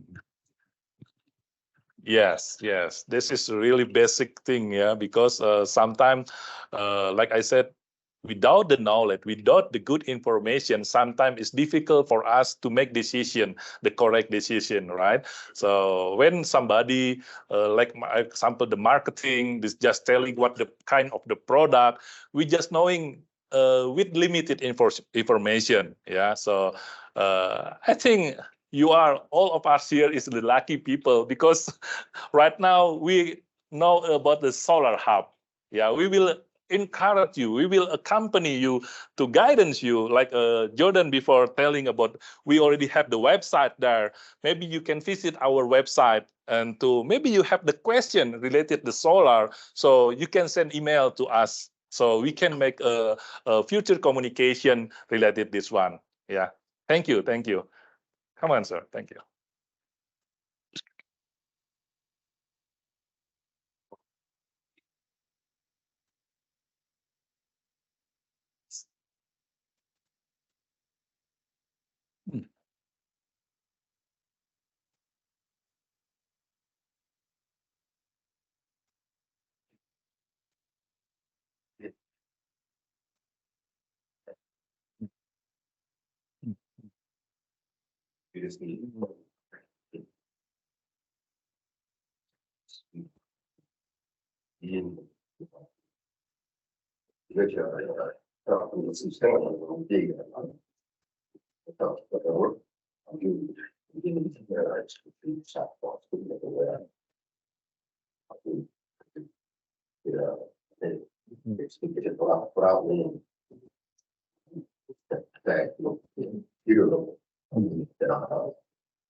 Okay, thank you so much for your input, sir. This is really, I'm really appreciate that one. Like our communication before with Mr. Batnasan, what the challenging here, yeah, during the winter time, the most of the people here did for turn on the heating to make the condition more warm. So this is the challenging with when we will use the solar as the power, maybe for the heat, because this is high kilowatt, high need for the kilowatt. So we need more solar. So it's mean the investment will be more high. And then when we want to apply the batteries too, so must be use the huge battery. So it's mean back again to the investment, right? The cost. Yeah. So this is another challenging with the solar. Exactly right. This is exactly what. So because that with the UNICEF, we want to dig deeper one, how for us to can give the solution for this thing, mostly for all the people, mostly in the Mongolian in this area. Yeah, because I want to share a little bit about the solar system in the Thailand. I ever heard about in Thailand, because mostly the Thailand people doing in agriculture, so they use the solar power water system to setting the agriculture can get the water continuously every time. So because this is really benefit for the people there, so the finance company like a bank, they already working together. So they can make a loan for the people, for the farmer, to getting the investment to get the solar model, solar system, so they can get loan. So maybe for this thing, I don't know. This is just sharing the information. Maybe later on during the time, maybe we can see the benefit of the solar, and the lifetime of the solar will be long more than another source of the power. Maybe the finance company is interesting to put the loan, to give the loan for the people, to the company here to using that kind of the source of power. Yeah, maybe this is just my sharing. Anybody still have thought about this one? It's interesting for us to dig more deeper. So this information will become our homework. Yeah. So how to resolve the problem? Okay. Thank you, sir. Please.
Yeah.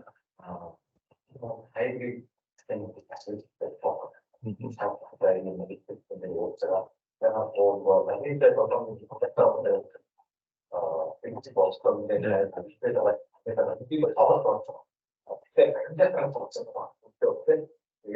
so hard and then that's right. And I don't think very well in that but we still good or still good in the best. So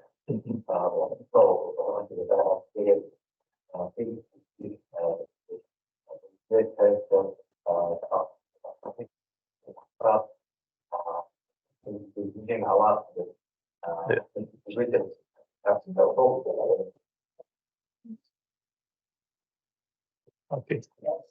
Thank you so much, sir, for your input. We are really appreciate for that one. Yeah, we know still have a lot of the challenging when we will applicate this kind of the source of power. Yeah. And like you said before, maybe this is the hybrid thing is the good thing, yeah, the good thing, because like before in the quiz, we can combine between the solar power with another source of power, yeah, with the grid, with the sorry, with the another diesel generator or anything, but we can combine that one. So this is another maybe a little bit like a solution, yeah. Which one during the time we cannot get optimally the power from the solar, so we can change because they can hybrid for the power. Okay, thank you.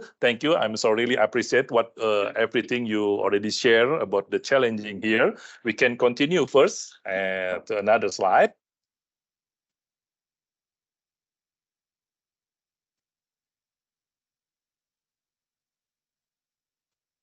Okay. How solar panel works? Yeah, this is the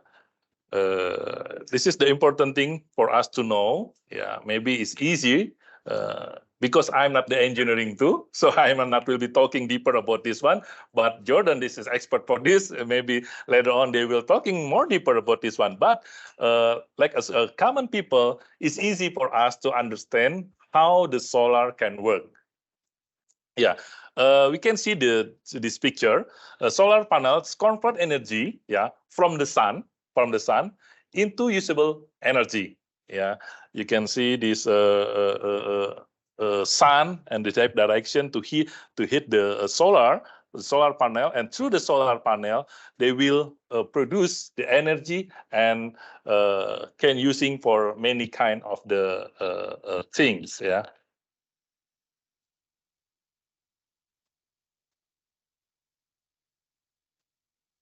Yeah, this is easier for us to describe about this stuff. But how does that work? Yeah, to understand of solar panel actually work, it is important to remember that electricity is the flow of electrons or charge. Yeah. So battery have a positive and negative. Yeah, like our cell phone or our everything use the battery. They have the positive and negative side, which force the electrons to flow. When you see that one, that kind of picture, oh, sorry. Yeah, they still move. So the electron is moving, yeah, from the one side to another side. This is, they bring the energy to make it the bulb is on. Yeah, this flow of charge create usable energy.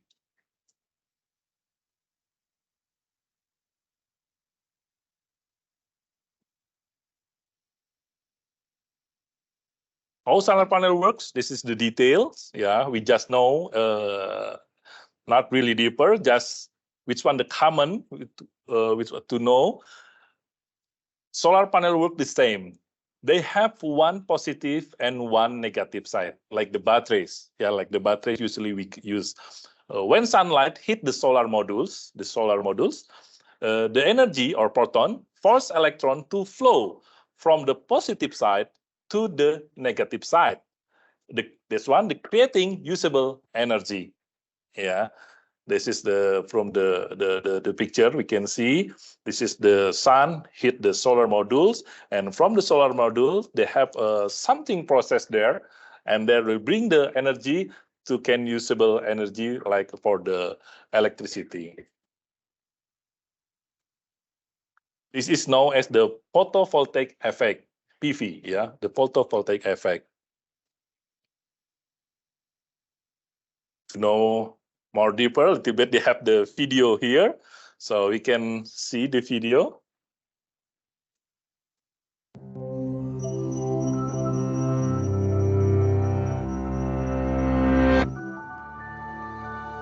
The Earth intercepts a lot of solar power, 173,000 terawatts.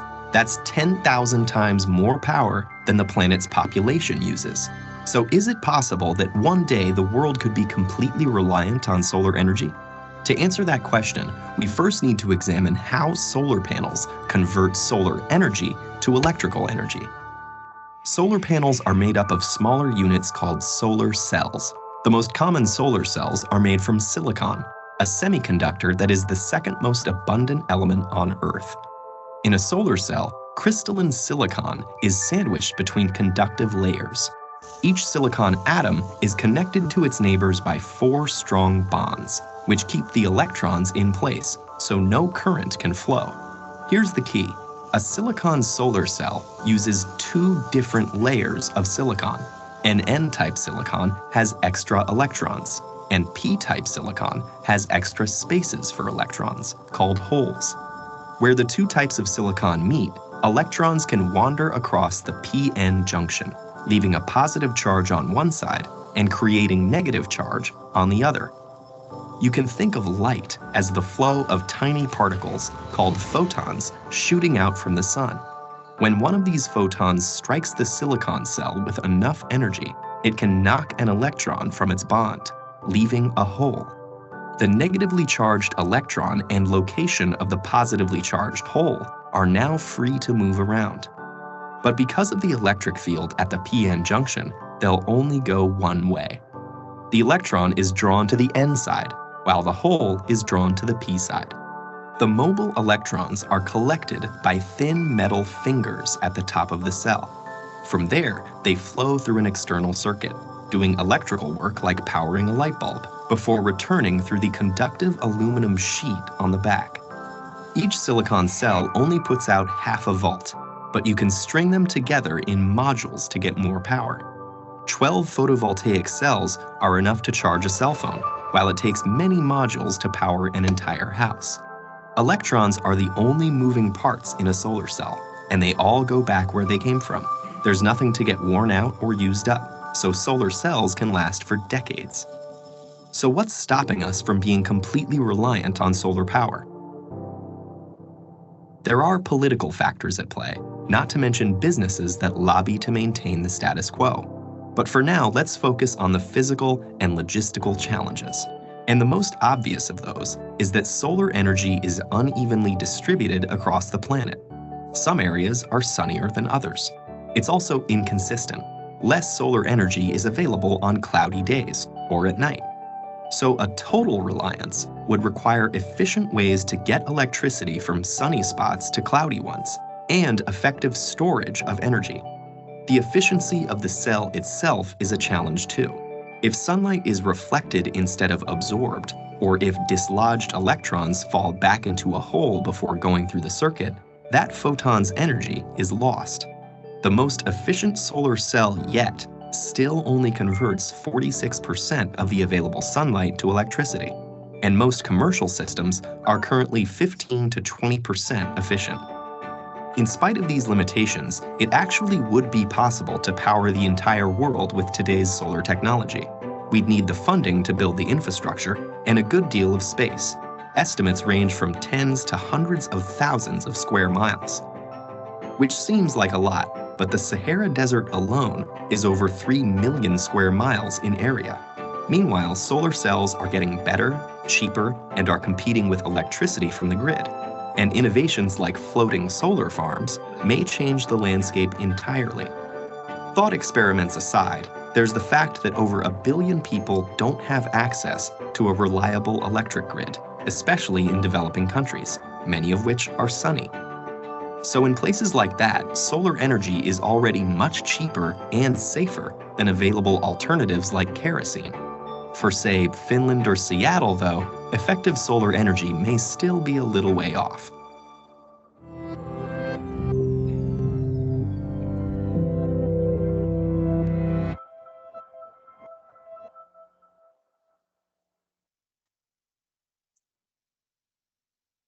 Okay, but we are sorry, you can give you the in Mongolian version.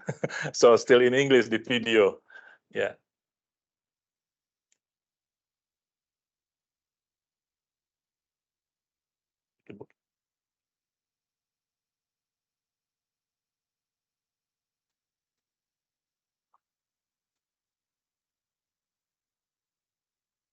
Okay, right now we will continue. Maybe right now with us already know how the solar can produce the energy. Yeah, and right now power production from solar. Yeah, still the same thing. The amount of energy or power produced by a solar panel depend on 3 variables. Yeah, this is the first one. The specification of the solar panel. Yeah, the power, the specification mean is with the power of the voltage and the ampere rating of the solar panels. Yeah, the second one, the amount of the solar irradiance coming from the sun. Yeah, it means the irradiance means the power that come from the sun, both from direct sunlight and indirect diffusion of light. Yeah, it's more technical thing. Maybe not just the information from us for us. Yeah. It's number 3. It's already there. The temperature of the solar panels. Yeah, the temperature is the solar panels is to use for themselves. Yeah. We can see this is through the picture, which one, the red one, this is with the highest irradiance, the solar irradiance from the sun. Yeah. Solar arrays. A single solar panel has a limited amount of power it can produce on its own. Yeah. In most situation, a single panel will not provide enough power for a project. Yeah, because it's too small. Yeah, mostly the project will need more the solar panels to can produce enough energy.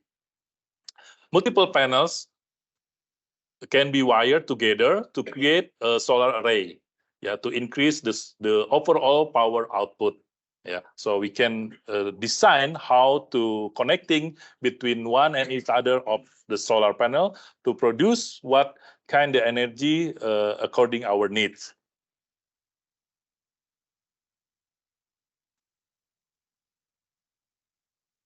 Solar application. Yeah, they have a question there. What can be powered by solar? Yeah, what can be powered by solar? This is the first one, healthcare facilities. The second one, school. The third one is water system. Like I said before, this not only for this thing. Maybe we can doing with another private project sector. So we can still use the solar power as a source energy for our business. This is another question. How can solar system be sustainable? This is the important question for us, because without the sustainable, maybe we will not use the solar power. Yeah, the request must come on from the Ministry of the Health and Education. Yeah, so the sustainable is the request for the using the solar must come from the Ministry of the Health and Education. Which one will be used for this one? Determine accountability and rules of its partner. Yeah, this is more important too. to make it sustainable. Yeah, the accountability must be determined in the first time, and roles of its partner. The third one, complete a professional energy capacity assessment. Yeah, we will talking more later about this one. Complete professional energy capacity to assessment. So three about this thing will be make the solar system will be sustainable.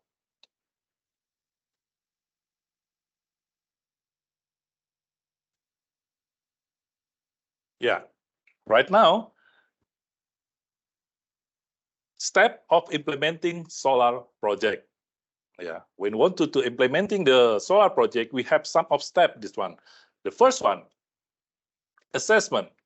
Yeah, the step assessment later on we will talking more deeper about this thing. Number two is design. Design is means size of the component of the system and ensure the component is compatibility. Oh, sorry. Yes.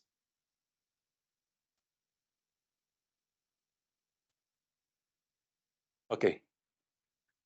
Yeah. The first one, assessments. Yeah. Engage with stakeholder and determine the energy requirement. And number two is design, size the component of the system and ensure the component is compatibility. The number three, procurement and installation. Yeah, this is the another step for the implementing the solar project. Purchase quality equipment and supervise professional installation. Like before, have the input about challengings. Yeah, this is really important to purchase quality equipment and supervise professional installation. Yeah, without that one, maybe it will be not can run well. Yeah. Number four, this is the last one, operation and maintenance. Yeah, define ownership responsibilities and create a true plan for long-term operation and maintenance.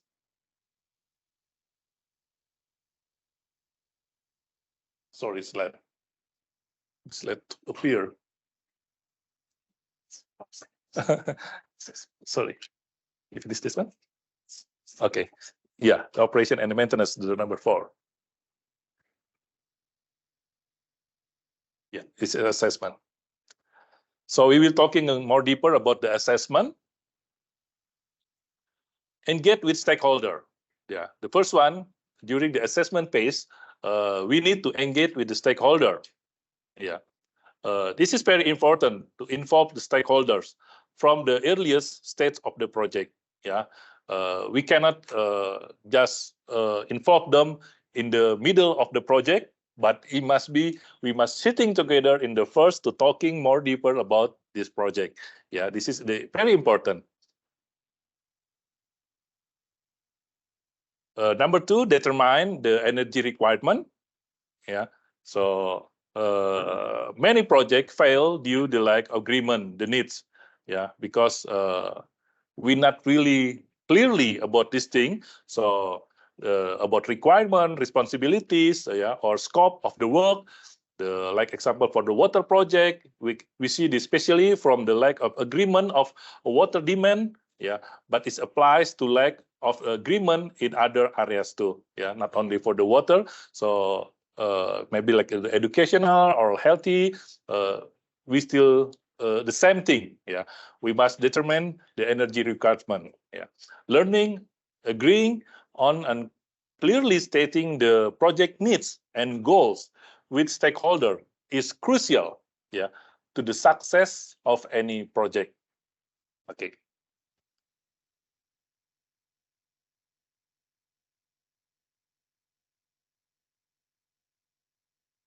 They have key during we do the assessment. Yeah, they have a key for make the assessment is successful. Yeah, the first one, how to make the assessment is successful, work in collaboration. Yeah, with the beneficiaries and local authorities. Yeah, this means conduct assessment is collaboration with the beneficiaries and local authorities before any design. Yeah, before we continue to another step later on, this thing will be done first. Yeah. And the second one, listen to beneficiaries' point of view. Yeah, this is important. This is the key of successful from the assessment. Always listen to the beneficiary's point of view before and during the system design process. Yeah, we must gather a lot of the information.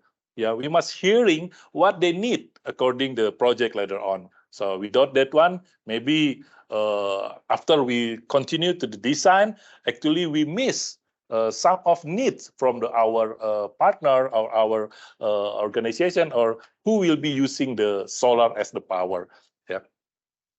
The number 3, ensure the project plan reflect the needs. Yeah, so this is really important because without that one, so maybe we just design and create the solar power system, but this is not reflecting by the need, it will be useless. Yeah, make sure you have a good design that reflect the assessment standard and the local context, what they need for the provide this kind of the power.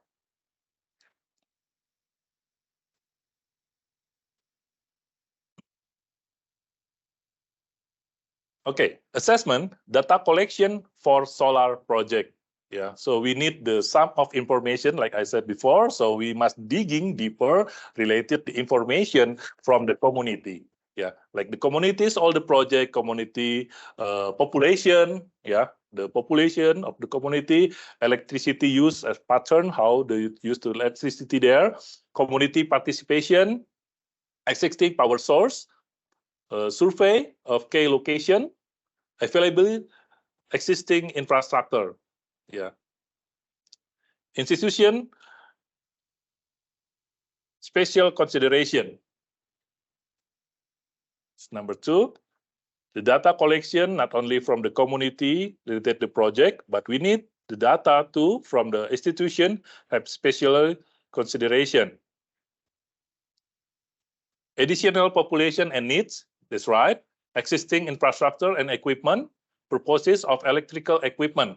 So what kind of electric the equipment will be used later on, we must knowing since beginning.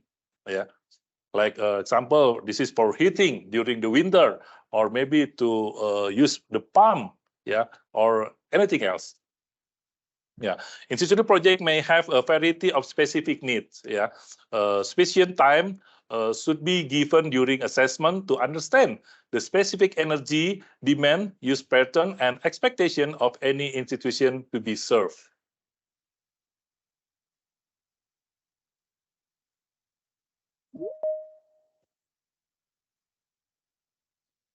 Data collection.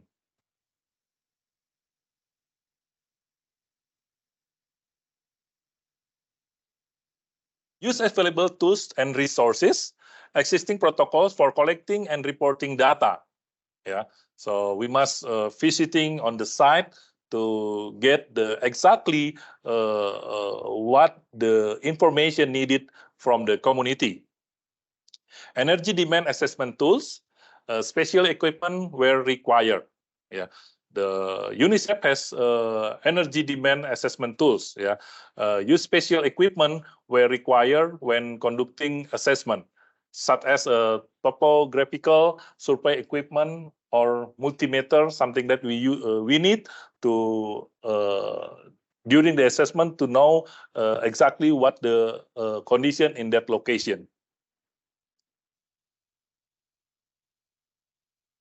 And later on, we can move to the design according the data we gather from the site.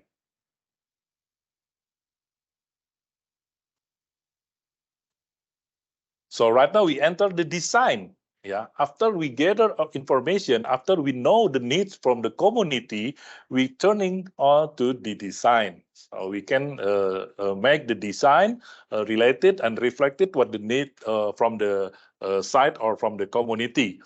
The first one, size the component of the system. Yeah, so how big size will be used the kind of the electrical thing, what will be used from the solar power. Ensure the component is compatibility. Yeah, this is really need. Maybe example, we want to move something, but this is cannot support by the solar power, so it will be useless. So this will must be knowing about what kind the component will be used. Design should always be based on the assessment. Yeah, so that's why before the assessment is very important, because the design should be moving according the data from the assessment. Size component based on the energy need.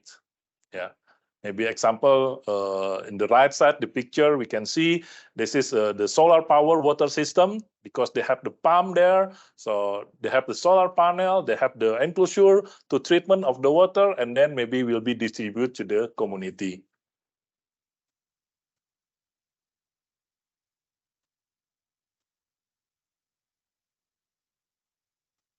Yeah, right now we will talking about a component of the solar system. Yeah, this is have the question. So I think maybe some of us here is already knowing little bit or more about the solar. So right now we want try like an example here. You see the picture. Yeah, they have related the solar with the pump, and right now we want to draw a solar system with as many component as you can think of. Yeah, please, maybe some of us here can come to here and just make like a draft picture. Yeah, this is a solar, this is the component we need, and everything you can imagine related the solar component. We need volunteer. We need volunteer to make a draft picture here. Anybody want? Please. This is the example. Okay, come on. Oh yeah, they have the.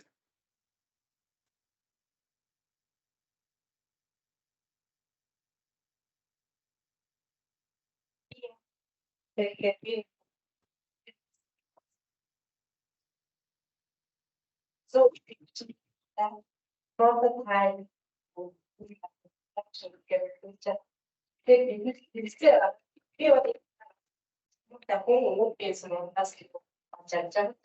зүгээр текстээ зөрмөлэй гэж бодож байгаа манай яамны бас тэр текст бас юм дараа. Тэгээд одоо бол яг нэг цамцаг гэр гэж байгаа. Гэхдээ бид нар бол нүбий хөлтийн санаа одоо хэлж байгаа баян зөвлөгийн барьж байгаа гэр маань цамцаг гэр биш. Гэхдээ prototype дээр си баймараа ихсаа гэдэг нь яг одоо энэ energy efficient ийм зүйлүүдийг хэлээ. Тиймэр тэгээд биднэрт хэрэгцээ юу вэ гэхээр нэгдүгээр 100% хүчин чадалтай барилга хэрэгтэй байна. Нэгдүгээрт нь одоо биднэрт хамгийн хэрэгтэй яг та ер нь бол бидний манай нийц тийм ээ юу 100% хүчин чадалтай барилга хэрэгтэй. Одоо ямар нэгэн байшин одоо байна гэсэн тийм ээ.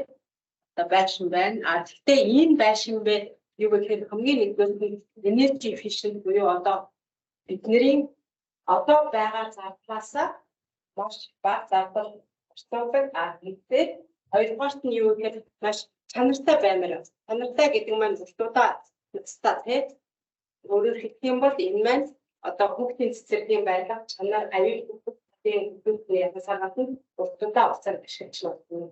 Ийм барилга. Гуравдугаарт нь юу вэ гэхээр одоо энэ байгаа юм маань өнөөдрийн одоо нөгөө нөхцөл магадгүй бид нар хохор гэж яагаад энэ хохор судалгаа хийсэн хүмүүс байгаа гэж би ойлгосон. Сэрдэгтэй газар гэсэн. Тэгэхээр тухайн тэр сэрдэгтэй байгаа орчноос нүүлгийг шилжүүлэх боломжтой ч юм уу хураагаа дахиад аваад өөр газар байдаг ч юм уу их мэтлэнгээр тийм хаарбагд нийцсэн одоо хувилбарыг эндээ бас шингээсэн байх болов гэж бодож байгаа. Тэгэхээр саяны энэ багш нарын маань одоо яаж мэдээж энэ маань ер нь ингээд одоо савгаар ч юм уу тийм байна. Энэ байгаа энергийг дулаан болон цахилгааны их усэр болоод яаж ашиглах вэ гэдэг нэг асуудал ус гэсэн нэг асуудал ингээд байж байгаа. Тэгэхээр би бол одоо ер нь зураг хэрэгцээгээр одоо энэ зөвхөн хүчин чадалтай байдлаар байхад бид нэр ямар одоо юу хэрэгтэй юм бэ гэдгийг тодорхойлох хэрэгтэй байгаа. Тэгээд дээр нь энэ дээр юу гэхээр түрүүний саяны яг яшигтаар үнэхээр одоо байгаа хохорын одоо 11-р 3 гэсэн үлгээс гадна дээр нь биднэрт юу хэрэгтэй. хэрэгтэй. Өнөөдрийн миний одоо нэгж байгаа нэг цэвэрлэгтэй нэг класс байх юм. Хоёрдугаар газар нь байна. Нөгөө талаас бүгдийн хэрэгцээ нь байна. Ийм зүйл байна. Тэгэхээр энэ дээр одоо яг стай юм байна.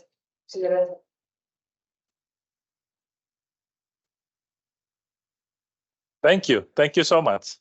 So according to this explanation, we can see which one the solar is. They put above the building. Yeah, the solar is put above the building, and according the explanation, during they want to install the solar, so they must be know about the needs. Yeah, the more explanation. How about the need? How many people, how many community will be served? According that one, we can moving. We need about this is if related with the water, we will know how many liters per day we will serve to the community, to the school, for the need related to water. Or maybe we will use for the healthcare.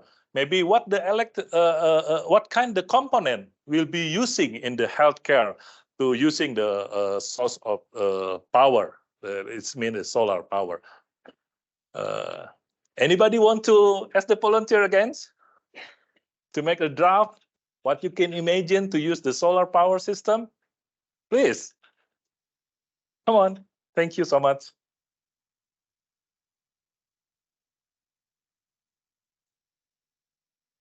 Maybe here? Okay.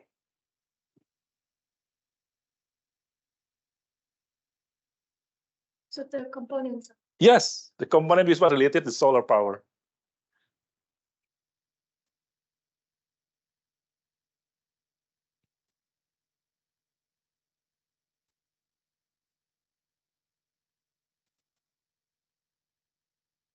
Oh, he's the artist.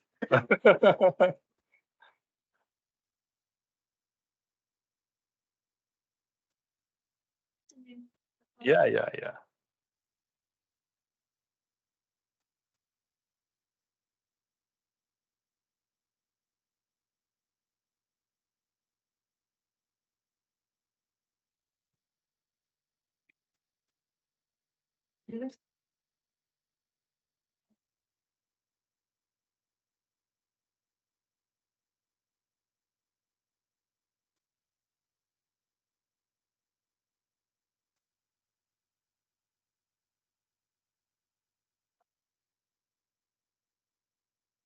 Миний одоо төсөөлж байгаагаар энэ байрлалтай гэдэг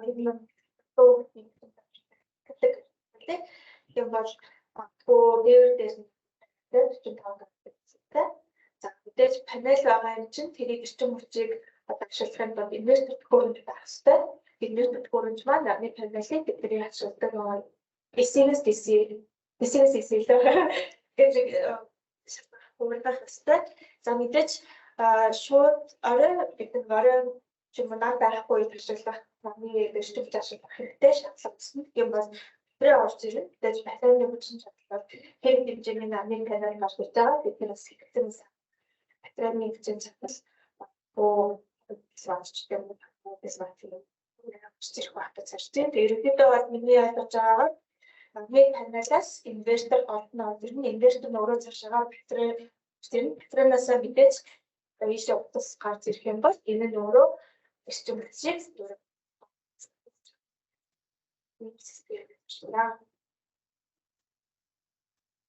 Any comments? Wonderful. This is sorry. Check. Okay. This is wonderful picture, right? This is already describe how the solar can working. Yeah. In the building, above the building, they have the solar array there. From the solar array, it's going to the inverter. Yes, this is the component we will use during the solar. Yeah. And then they have the batteries. Yeah. During the power is the sunlight. It's no sunlight. The power still keep safe keep in the batteries, like in the evening time or the night time to turning the bulb on. For another component to use, we can take it the power from the batteries. Yeah, this is the good illustration. Wonderful, wonderful. So anybody want to share again? Please, in your sectors. This is according the building for the educational, maybe, yeah, kindergarten. How about the safe water? Okay, Sulisman.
нэг согсон. Университет батарейг заавал дамжаад батарейнаас бүр би нэг электроник хөнгөж болсон байна. Тэр би бодоод үзэхээр юм ингээд их ашиглагдаад байх тусмаа нөгөө тухайн нөгөө нэг техникийн нэг үүсгэний хугацаа гэж байгаа шүү дээ. Би энэ цаг ажиллаад ч юм уу ийм киловатт үүсгэсний дараа энэ ингээд чиг ашиглахгүй. Тэр одоо өдөөний айлуулжийн жишээтэй хөвчлэн дадаа ингээд батарейн нэг 2 сонгоос авчаад нэг своёс авчаад гэсэн байдаг. Тэгээд нэг тийм инвертер уусаа байх хэрэгтэй. Тэгвэл энэчнээсээ гарсан нэг хугацаар ингэж ийм холбот хийж болдгийг надад нөгөө нөгөө нэг хөрөгчн дээр ч юм уу тийм нөгөө хоббит дээр ч юм уу хоббит ингэж бичсэн. Энэ бохоор нэг контроллер байдаг болоод тэгээд энэ даавчгүй батарейг авчихсан шууд инвертерээсээ энэчээсээ ингээ гараад яах юм бол тэгээд нөгөө нэг шөнийн цагт одоо энэ магнит ашиглаагүй бол илүү нөгөө нэг энэ бүрсэн цахилгааны энерги тэмцэж өмсөж яадаг. Бүгдээ батарейгаар дамжуулсан бас нэг сорт юм байна. Чиний бэс. Тэгээд нэг дэсэн энэ дэс цааш ингээд байдаг. План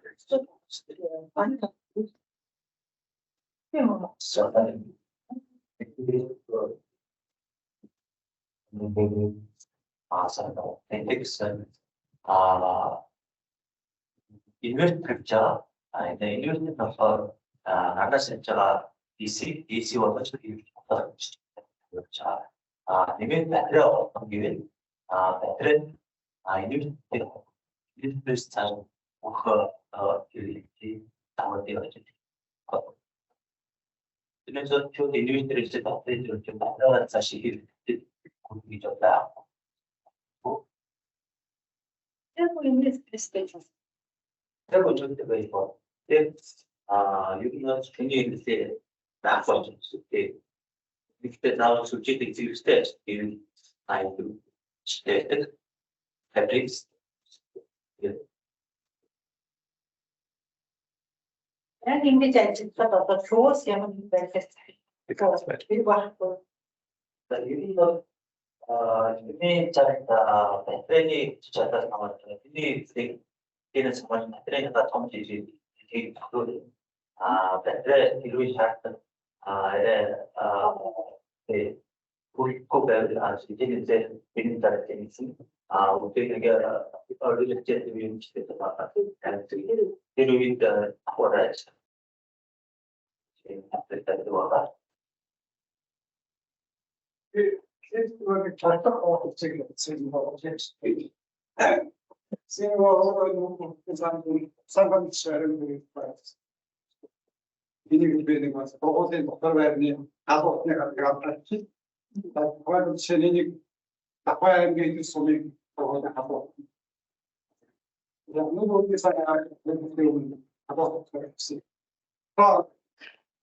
хийх нэг хатаа боогыг нэг том зүйл угаараас том зүйл гэсэн чинь хайрандаа шпараа ის როგორც ჯахнаас үнэлтээс тэнгууд нэг дээрээс нь аваач ихний нарны үсэг тавьчихсан.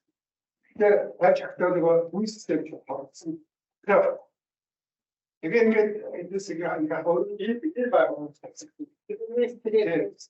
Тэгээд ингээд 스케 타는 소고대 상국이 제가 혹시사 하는 게 나지고 근데 어디 막 내려서 바로 고사작 때 좀 쉬을 때 그러니까 이걸 어떤 그게 당연히 이게 이거 시대 가면 이래 이게 좀 아싸 이게 어디 기스팅 때문에 그거는 그거 나가다 이제 그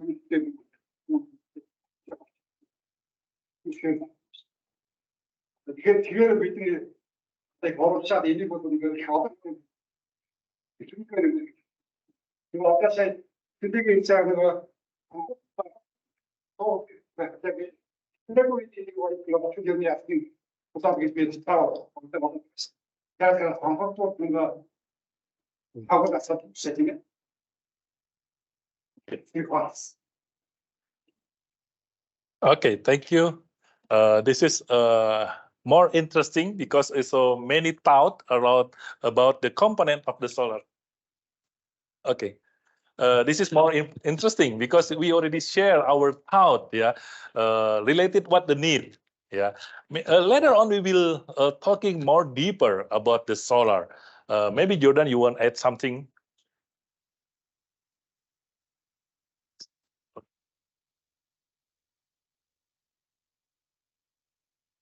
Yeah, I just wanted to clarify something too.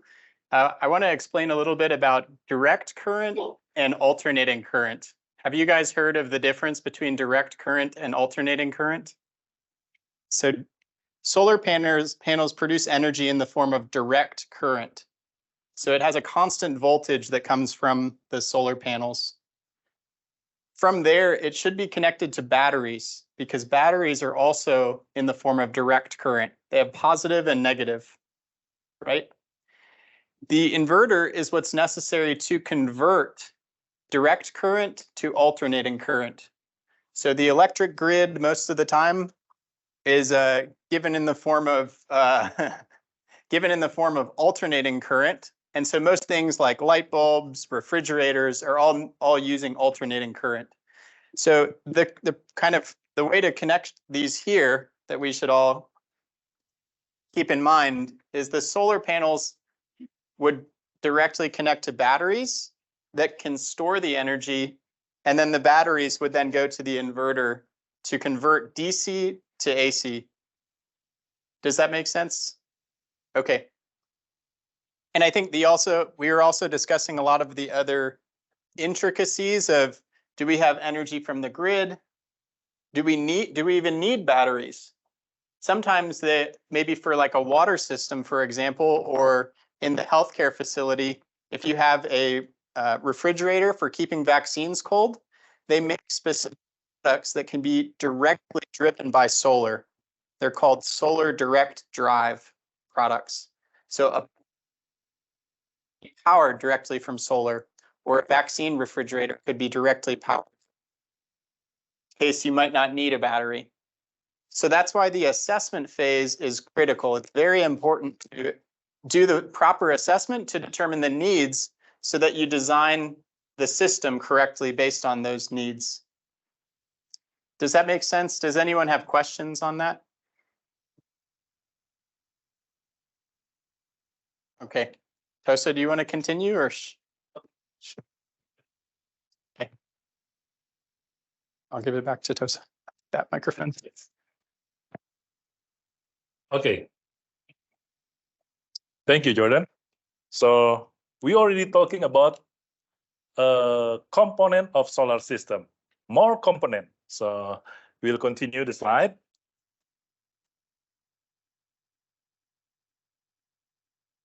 Yeah, this is some of the component from the solar power. Yeah, they have the solar panels, they have batteries, like according our draft picture. They have inverters. Yeah. Should we have electrical components? Yeah. What kind we will use, like a pump or a refrigerator, or what kind another electrical components will be used? They have wires. Yeah. Because without wires, it will be not connected. Yeah. We have conduit. Yeah. We have conduit to protect. Yeah. We need to protection because, like example, the solar panel, they have lifetime until 25 years. But if the wire without the conduit, the properly conduit, it will be not support with the lifetime of the solar panels. So, and then we have the electrical loads, equipment, lights, and anything. Safety protection. Yeah, this is more important too. The safety protection, like the grounding, surge protection.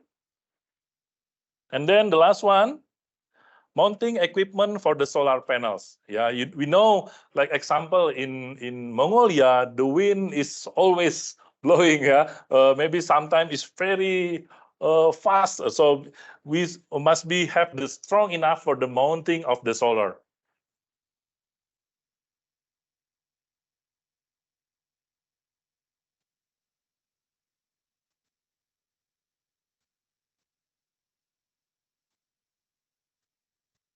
So right now we will entering with the design, sizing the component.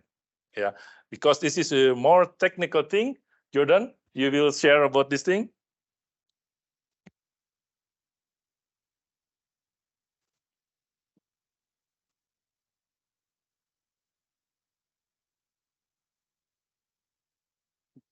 This here.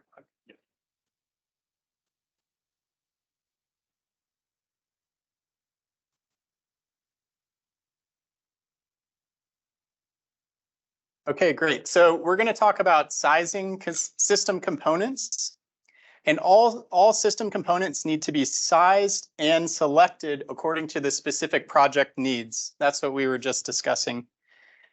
Common failure for solar projects is not using the right equipment for the individual project. So we need to select the correct equipment. So how to actually size these system components is a detailed process. Unfortunately, we don't have time to cover it, especially since we're working in so many different sectors here. We were speaking generally about the design process, but it's very detailed. But a general recommendation is that electrical components of the system need to have specifications that are appropriate for the electrical loads of the system.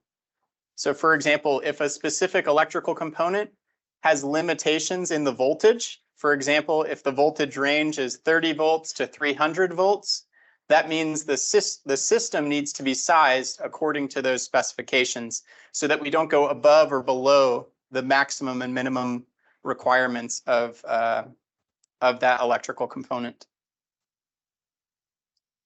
So the next section after design is procurement and installation. We talked a little bit already about it's difficult to find quality products. Sometimes maybe you'll get solar panels and it will be a poor quality solar panel, or it will be maybe an imitation solar panel that says it's good, but then it ends up not being good. So we need to purchase quality equipment. That's very important. And then during installation, we need to supervise professional installation. So the installation needs to be done by professionals and they need supervision to ensure that they're doing a quality job. Because we all know we need accountability. If there's no one checking our work, maybe it's easy to cut corners or cheat a little bit. And we want to make sure that doesn't happen. So projects should always be installed with quality equipment and have routine quality inspections. All right. here's an example. We're going to look at this example related to procurement. Let me advance here. So we're considering two different types of inverters. The first inverter is of a low quality. It has a lifespan of 6 months, half of 1 year. The cost is only $500 USD. And the installation cost is $300 USD. So we can consider that. Then we can also look at a high quality inverter. It has a lifespan of 8 years, but it costs $3,000 US. It's 6 times as expensive, and the installation cost is the same, 300. So which of these inverters is preferable to use? What do you guys think? High quality or low quality? High quality, right? But initially, the low quality one is cheaper. So maybe people will want to use that, but you can see in the long run, over 8 years, you'll have to replace the low quality inverter so many times that the ending cost is almost 3 times as much. And so this example shows that it's better to invest at the beginning in a high quality piece of equipment that will last a long time. I think this is a danger we've seen and encountered in the field is it's often easy to choose the low quality piece of equipment. It's easy to procure, it's probably locally available, and it's inexpensive. But in the end, it leads to requiring it to be replaced more frequently. And this may be a reason that projects fail as well. If they use low quality equipment and they're not replaced when they break, or there's no funding to replace them, that can be a danger as well. Have any of you had experience where you've seen this in the field or in your field?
I think that this is great to come to state that there is a need on our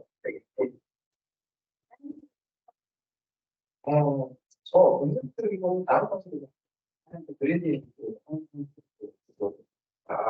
it gives so the all of they can say that all of the kind of people need to and we think about that and it's saying to the and all that the but carry out of our second so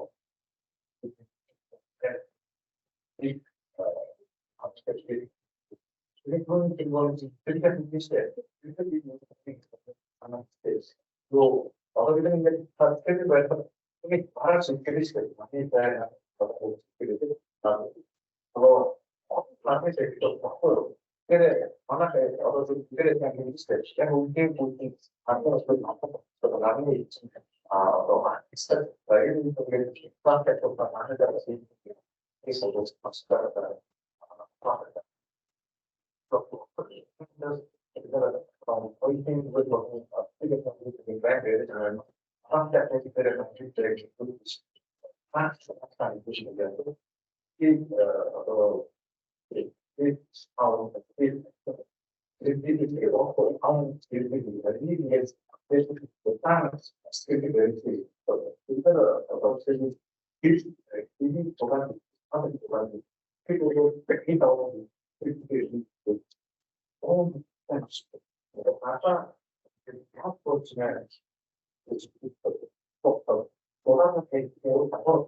Aşağı para sorun ne kadar? Bir ne gerek var? Doğru.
Yeah, it's hard on them. I thought the attempts to those practices. Now, what did those thoughts? Didn't come to us. Yeah. Yeah, we got to speak about this. Well, you want to. Yeah. Who's the shit? Well, that needs to get a step. Why you get you get possible, yeah, and what people what did it's being shares with digital or I it's the simplicity of the things they do in here and what I need to just have or that and I just want to wish all things you do I think that is a big challenge for in sharing.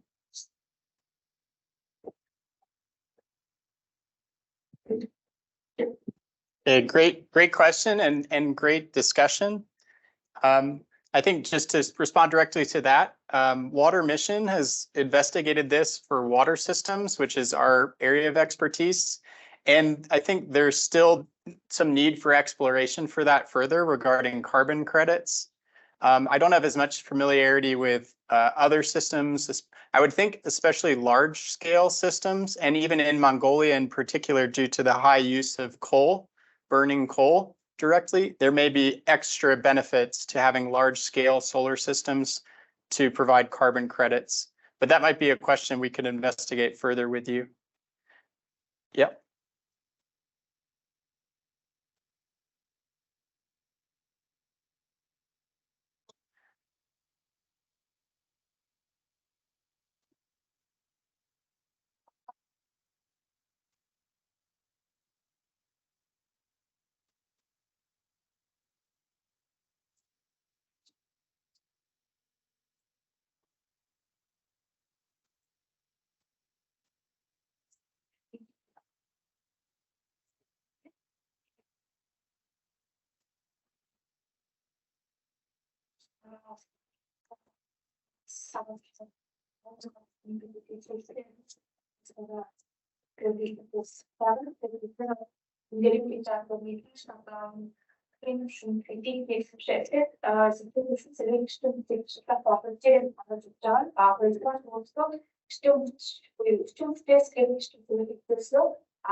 Itak usto from the toxins it's still not to dance things mineral pump.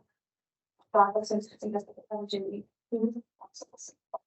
it's actually in the systems and the how they use that they use shot is they are still using so it's presence so it's here it's there's only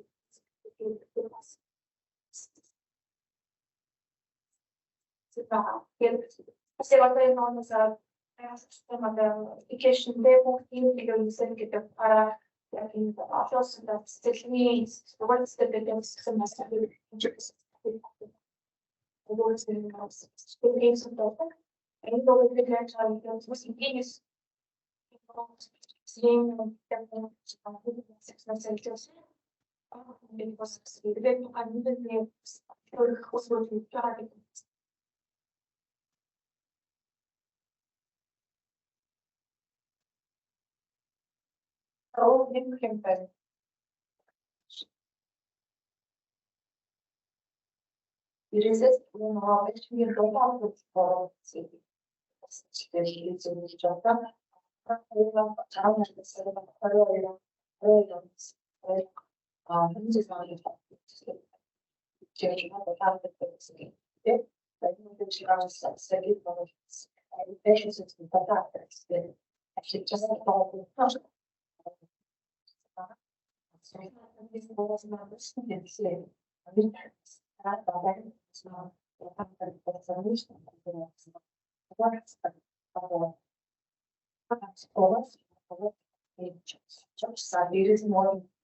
учраас 볼순대 관계 자체를 보기는 거거든. 그래서 볼순대 보는데 이후 당연히 없다 보면 볼순대가 된 바다가 가지고 그 바다 보는 데 우주를 나가시는 것이 인도의 슈 고 let's responsible at and we all move but under that and after Bueno, estamos más bien desmontar. Pero que ustedes han probado que se ven. Que ya no me están diciendo que en bajo que está tomando este nuevo interesa o está interesa. Hasta cuando que está cuando usted no necesita que esté todo el tanto. Tengo también todo el motivo de que se lo sabe. No, hasta que entrar todo esto. Que não está enjoyando. Não graças. Deixa não graças. Bem bom. Quem pode posso dizer? Onde? Onde? Ele não. Eu não sei se ele não está. Não está em dia. Pode estar.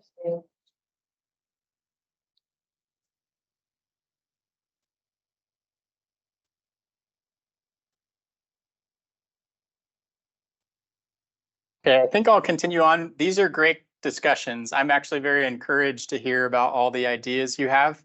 And I think it's a great opportunity for all of you to be together in this room, to learn from one another, to share ideas, to talk about challenges that you've experienced and how to overcome those. So I think these conversations should continue. I hope you have those at lunchtime and during the breaks, that you exchange business cards and connect with people in this room and connect with us as well. We're here, the Solar Hub is here to help you overcome some of these challenges and work with you to collaborate beyond just this training. This is just the start.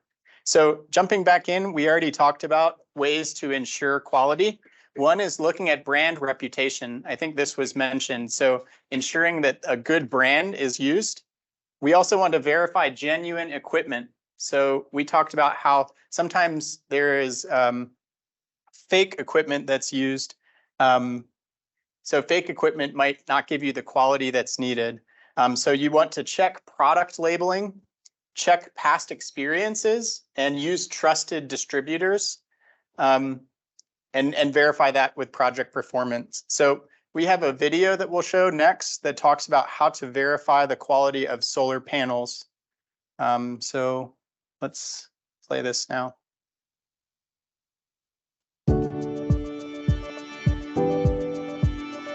Solar-powered water schemes are used widely in humanitarian contexts across the world. Selecting the right solar panels is critical to these schemes, but the markets are flooded with cheap and bad quality modules, fake and damaged panels. Here are some simple tips to identify and avoid poor quality purchases. Once you know what you are looking for, they are often easy to spot. The most important indicator of panel quality is the presence of manufacturing certification numbers marked on either the module nameplate or the module datasheet. Without these numbers, the quality and legitimacy are more difficult to verify. Genuine panels typically come in branded packaging. Junction boxes and stickers on the back of genuine panels are perfectly straight, whilst counterfeit panels are not always straight. The front cover of counterfeit panels are often made of plastic instead of glass. Barcode stickers inside these glass covers are also a sign of authenticity, as faking them is difficult. Panels can be damaged whilst in warehouse storage, during transportation, or during installation. Damaged packaging can be an indication of potentially damaged panels. This can lead to twisted or broken aluminium frames, cracked glass, or other obvious physical signs of decline. Panels with cells of different colors should also be rejected. Other damage may be hidden or internal. Specialized tools like portable IV tracers and electroluminescent cameras can be used to detect these problems. To summarize, appoint one person who can monitor quality, authenticity, and damage. Define your quality requirements and clearly inform bidders that you will validate authenticity, quality and performance. Ask suppliers to provide module certification identification numbers corresponding to the quoted certifications.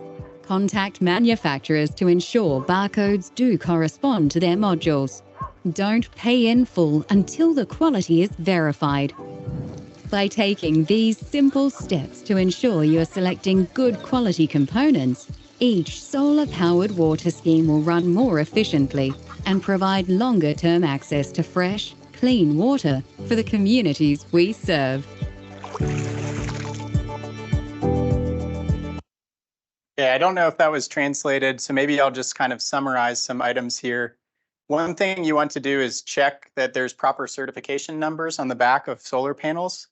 They also gave this comparison. On the left side, this is not straight, whereas this one is. There's a junction box and a sticker, and so these can be a good indicator of what the quality panel is as well.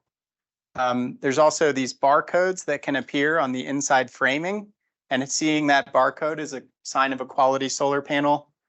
Panels can be damaged in transportation, and there could be broken glass. That's why it's important to ensure quality and don't pay until quality is ensured. There's also maybe different coloring that you might see that indicates bad quality in the solar panels. There's special equipment that can be used to detect where those problems might exist, and that can be another way to verify quality.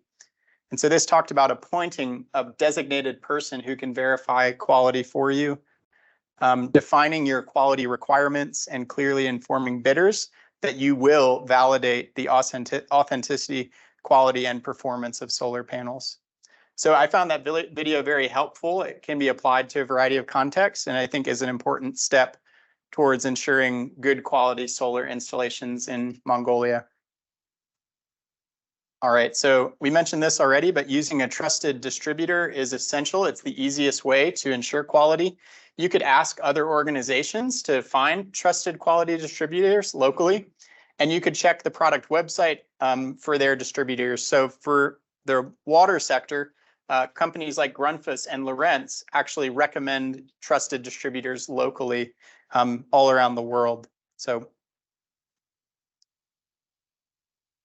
what do you do if quality distributors cannot be identified in country? You can check to see if quality products can be imported from other countries, and you can work with other organizations to help with that international procurement. Sometimes this might require tariffs and dealing with customs, which can be challenging, but it's better to do that than to get a lower quality product.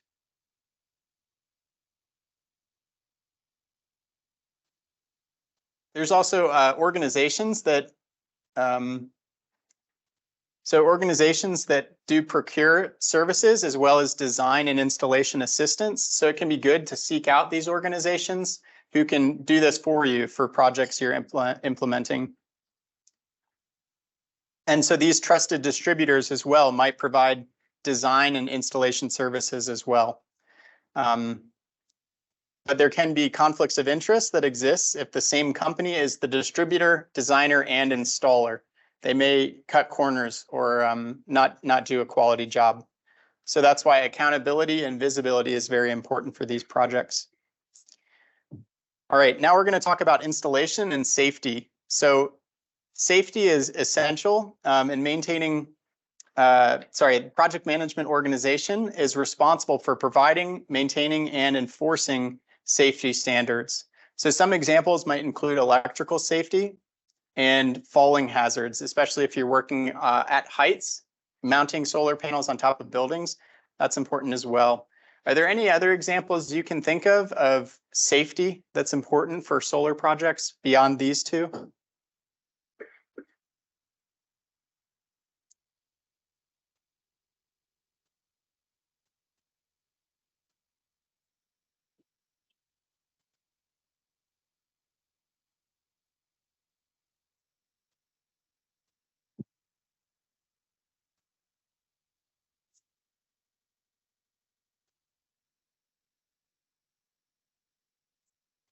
Sure.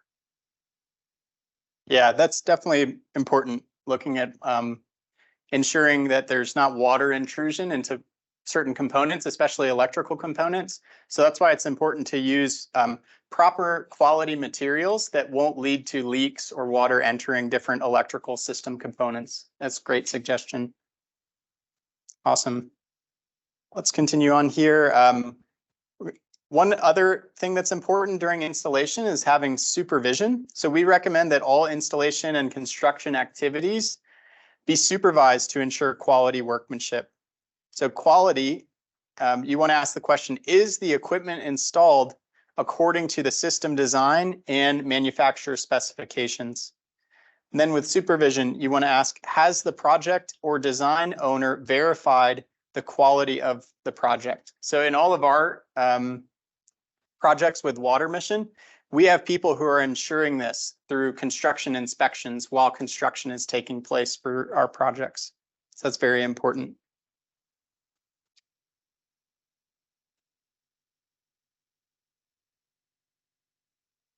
Okay, and then with solar installation, looking at the solar array, all components must match the design specifications and configurations.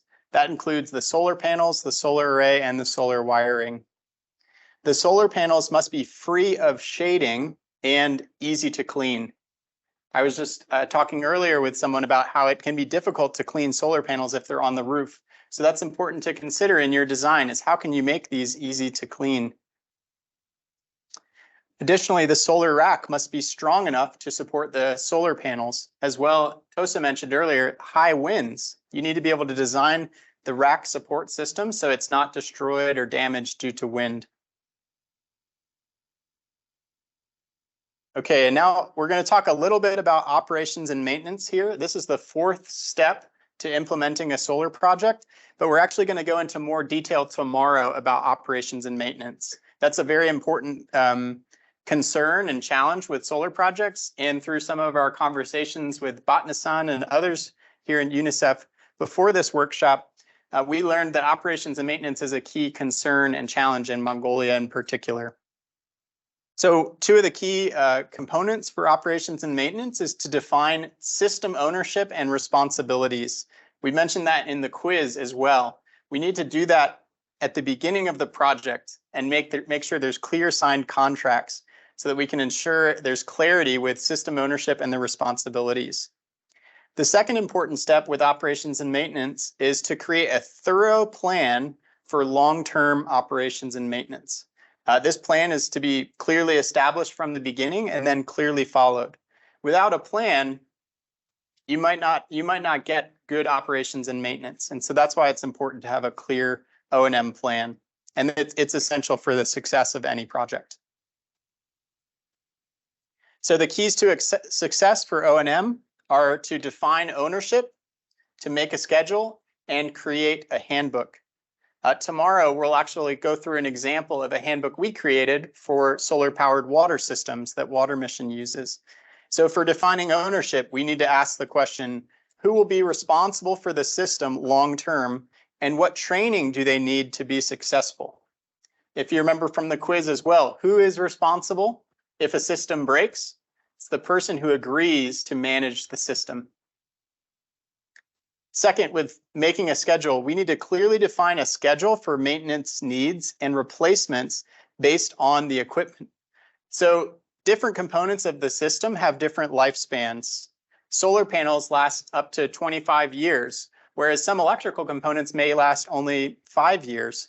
And so it's important to know how long those different system components are supposed to last so that you can plan for replacing them when they need to be replaced, and also planning for savings and finances to be able to pay for those replacements.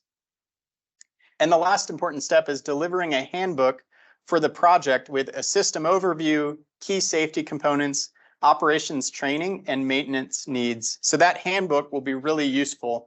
I know I've been in a lot of settings where we visited a water project that someone has installed, and even just only 2 years after it was installed, I'll go and ask, what pump was used for this water project? And they don't know. And that's why an operations and maintenance handbook that clearly defines the system components, so that someone later could come and go back to that handbook as a reference. So that's very important as well. Okay, so some specifics with solar and operations and maintenance. The simplest and most impactful maintenance items are routine and frequent cleaning of solar panels and maintaining the site around the array, the solar system. So sometimes maybe trees or vegetation can grow up, and that can cause shading on the solar panels, which decreases the efficiency of the solar system. As well, if solar panels aren't cleaned, maybe there'll be snow accumulation that occurs. And if snow is blocking the panels, they're not going to produce energy from that. So these are some simple, basic ways to maintain solar projects, but it's important these are done frequently. This is a routine maintenance item. Okay, I want to just now review these steps and maybe have some discussions if you have thoughts or want to just share any ideas you have about each of these 4 key steps. So this is how we approach a solar project. What are the steps? The first one was assessment. So can anyone share some of the main learnings or things we discussed related to assessment for designing and implementing a solar project? What were some of the key things we mentioned for assessment?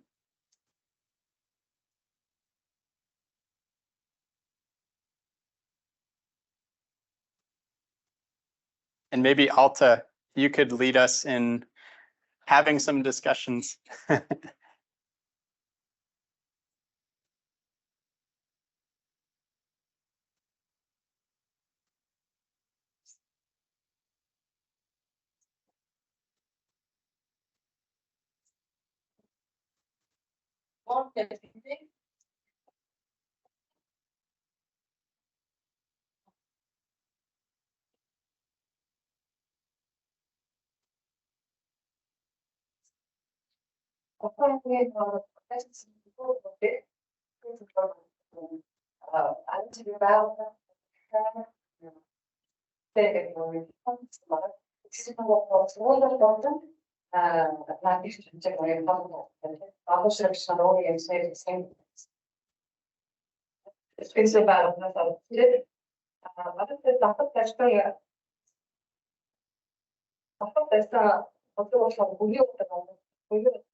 Awesome.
гэмэлтэй.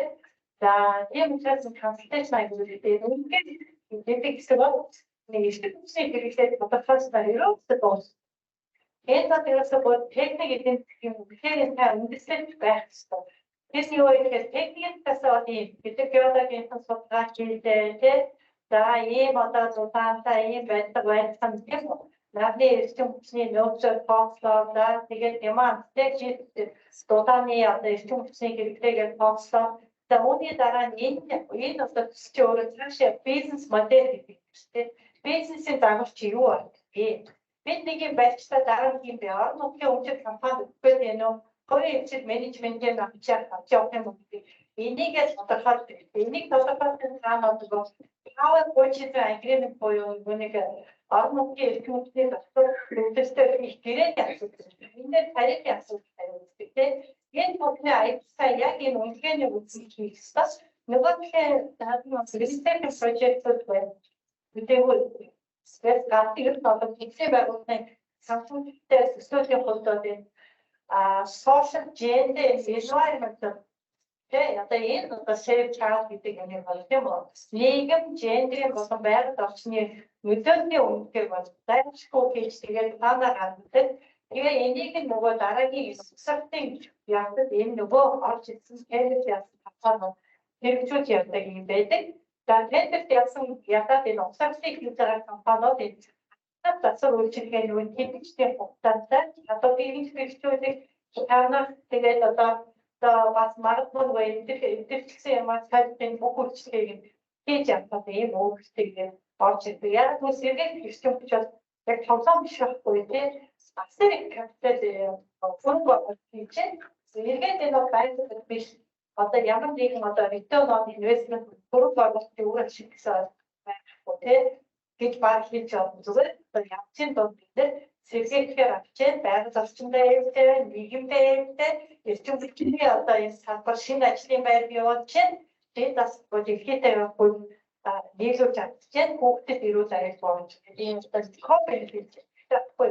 Тийм учраас бид нар Монгол эргүүлж авсан онгоц бүрэн байгуулалтаа эргүүлж авах гэдэг бол Монголын хувьд өнөөдөр үн тариф байхгүй учраас тийм энийг аягүй сайн болгоцтой байлээ. Яасан. Тэгээд ястаа нөгөө нэг одоо жишээлбэл ингээд зээдийн төсөлтөөр бол аягүй эрсдэлтэй л та. Тэр joint credit mechanism-ээс рүү ярьжсэн тийм. Манай яаж гэвэл нөгөө шум баг гэдэг тийм. Нөгөө гэж санаатай байхгүй юу. Тэнгүүч нөгөө нэг carbon credit тооцчихсан. Нөгөө Японы тал юм уу одоо олон улсын талмаа. Энэ чинь нөгөө их асуудал үүсчихсэн. Одоо улсын тийм гэрээ төрчж байна. Тэр шүүхд очих асуудал үүсэж байгаа байхгүй. Carbon credit гэдэг чинь carbon худалдаа гэдэг чинь би тэдэг боловсрол танай орон тооцоо тэрний чамд зөвлөд би энэ технологи өгсөн шүү гэсэн юм гэр байна. Тэгээ зэрэг ингээд зөвшөөрсөн. Тэгэхээр энэ нөгөө иймэрхүү юмуудыг хэрэгжүүлж байгууллага түүний хэрэгжүүлэхэд нэгсэн татхын газар бүгд болж байгаа бүгд болох хэрэгтэй.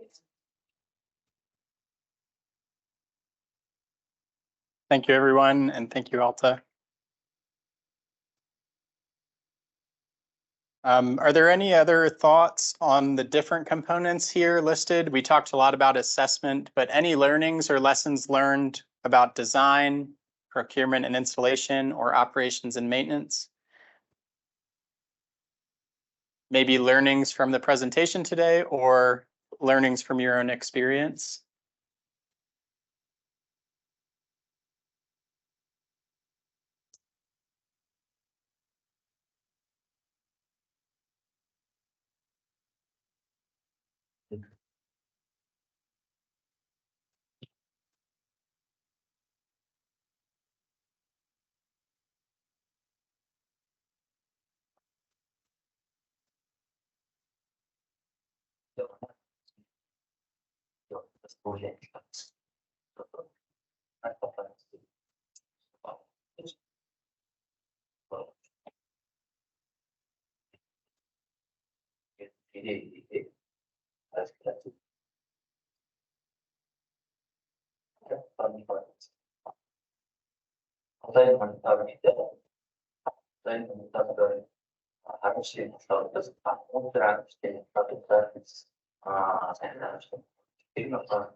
if only the current using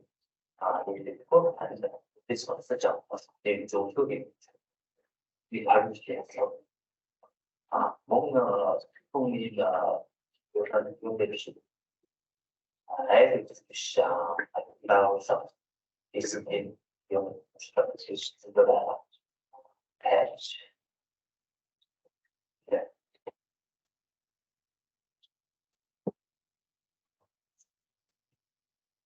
일자로 그게나 아무데나 나왔다가 이거 어떻게 있을까 싶어요. 하나씩 차라리 나한테 스타트를 아예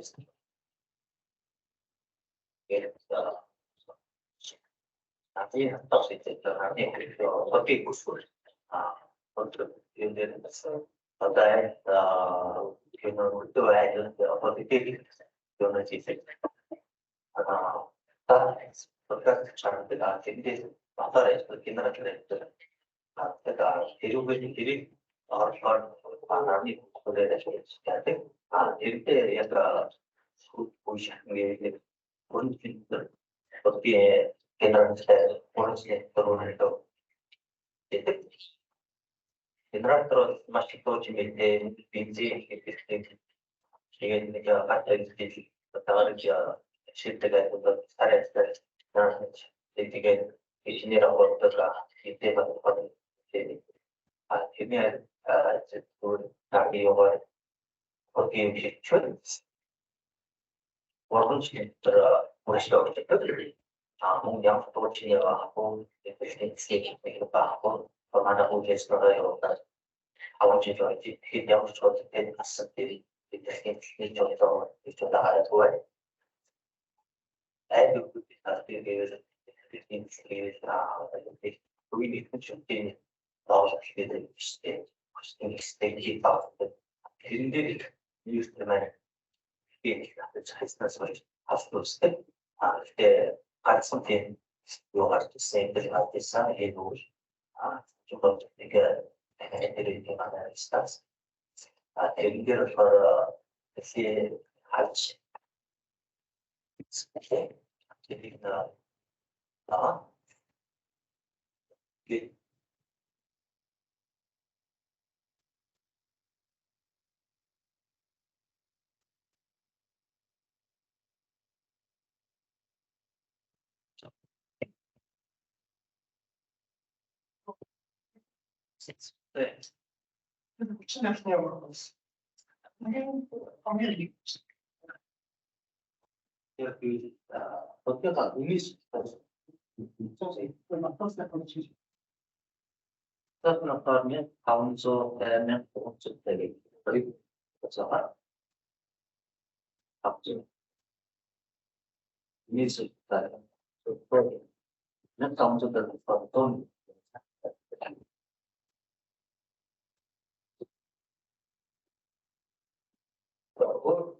It's a concept in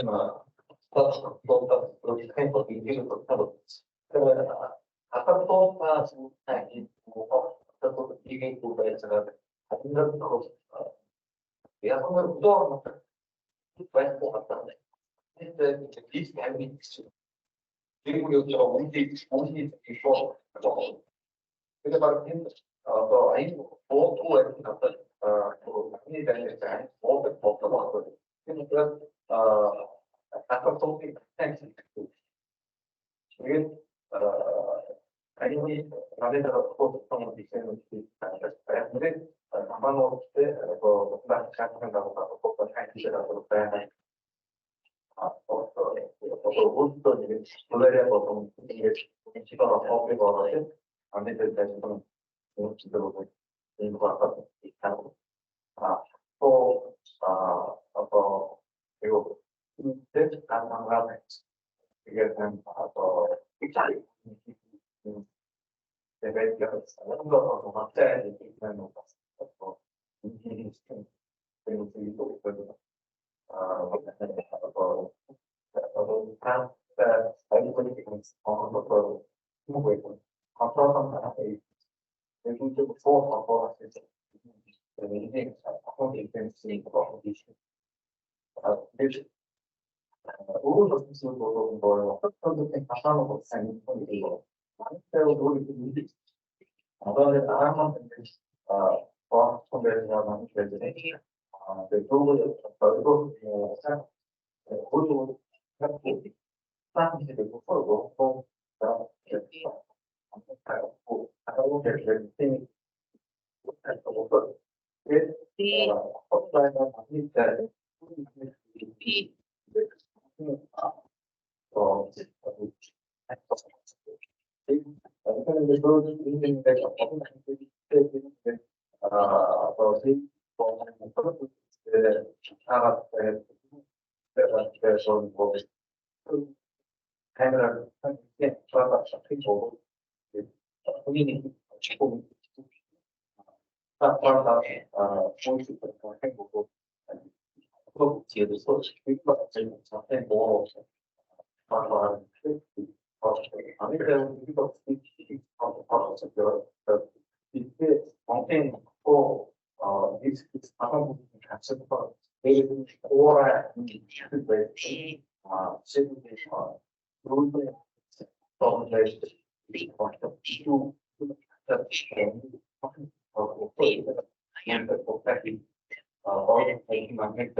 이게 제가 하는 것도 있고 다른 팀과 아니 나는 나오지 공무원한테 남인데 나오는 데가 이동 왔다 해야 되는데 그래서 저는 생각이 있고 이렇게 다음 마스팅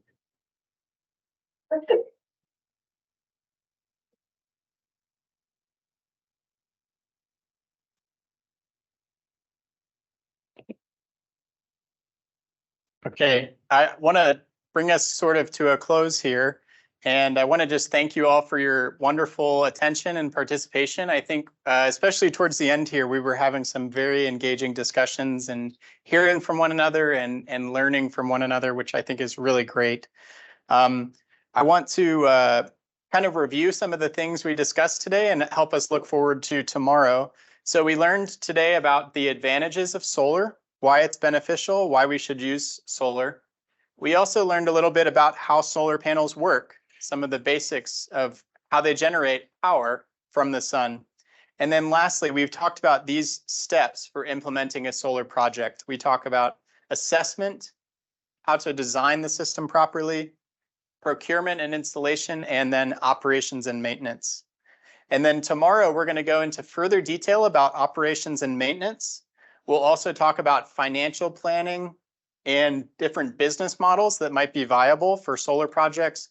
And then we'll get to hear from a few experts in the fields of health and education to learn about applications of solar in those contexts. So I want to remind you just about the Solar Hub in general. You can visit our website, www.eapsolarhub.org, to learn more about the Solar Hub, the partnership with UNICEF, and how we could be a support to you.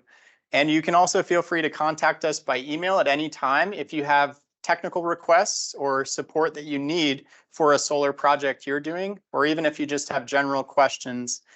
So that email address is support@eapsolarhub.org.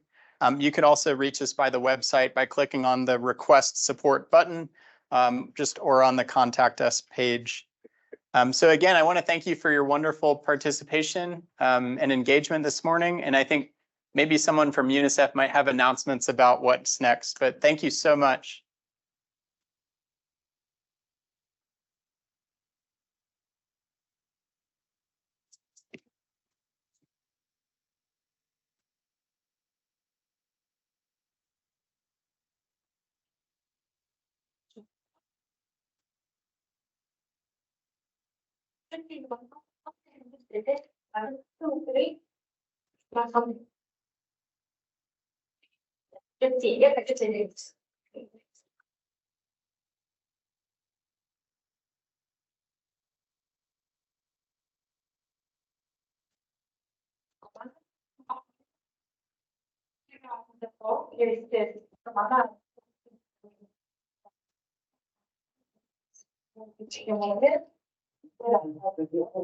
man roepen, begrip, wachttekst vertellen, dat het niet aan de toon.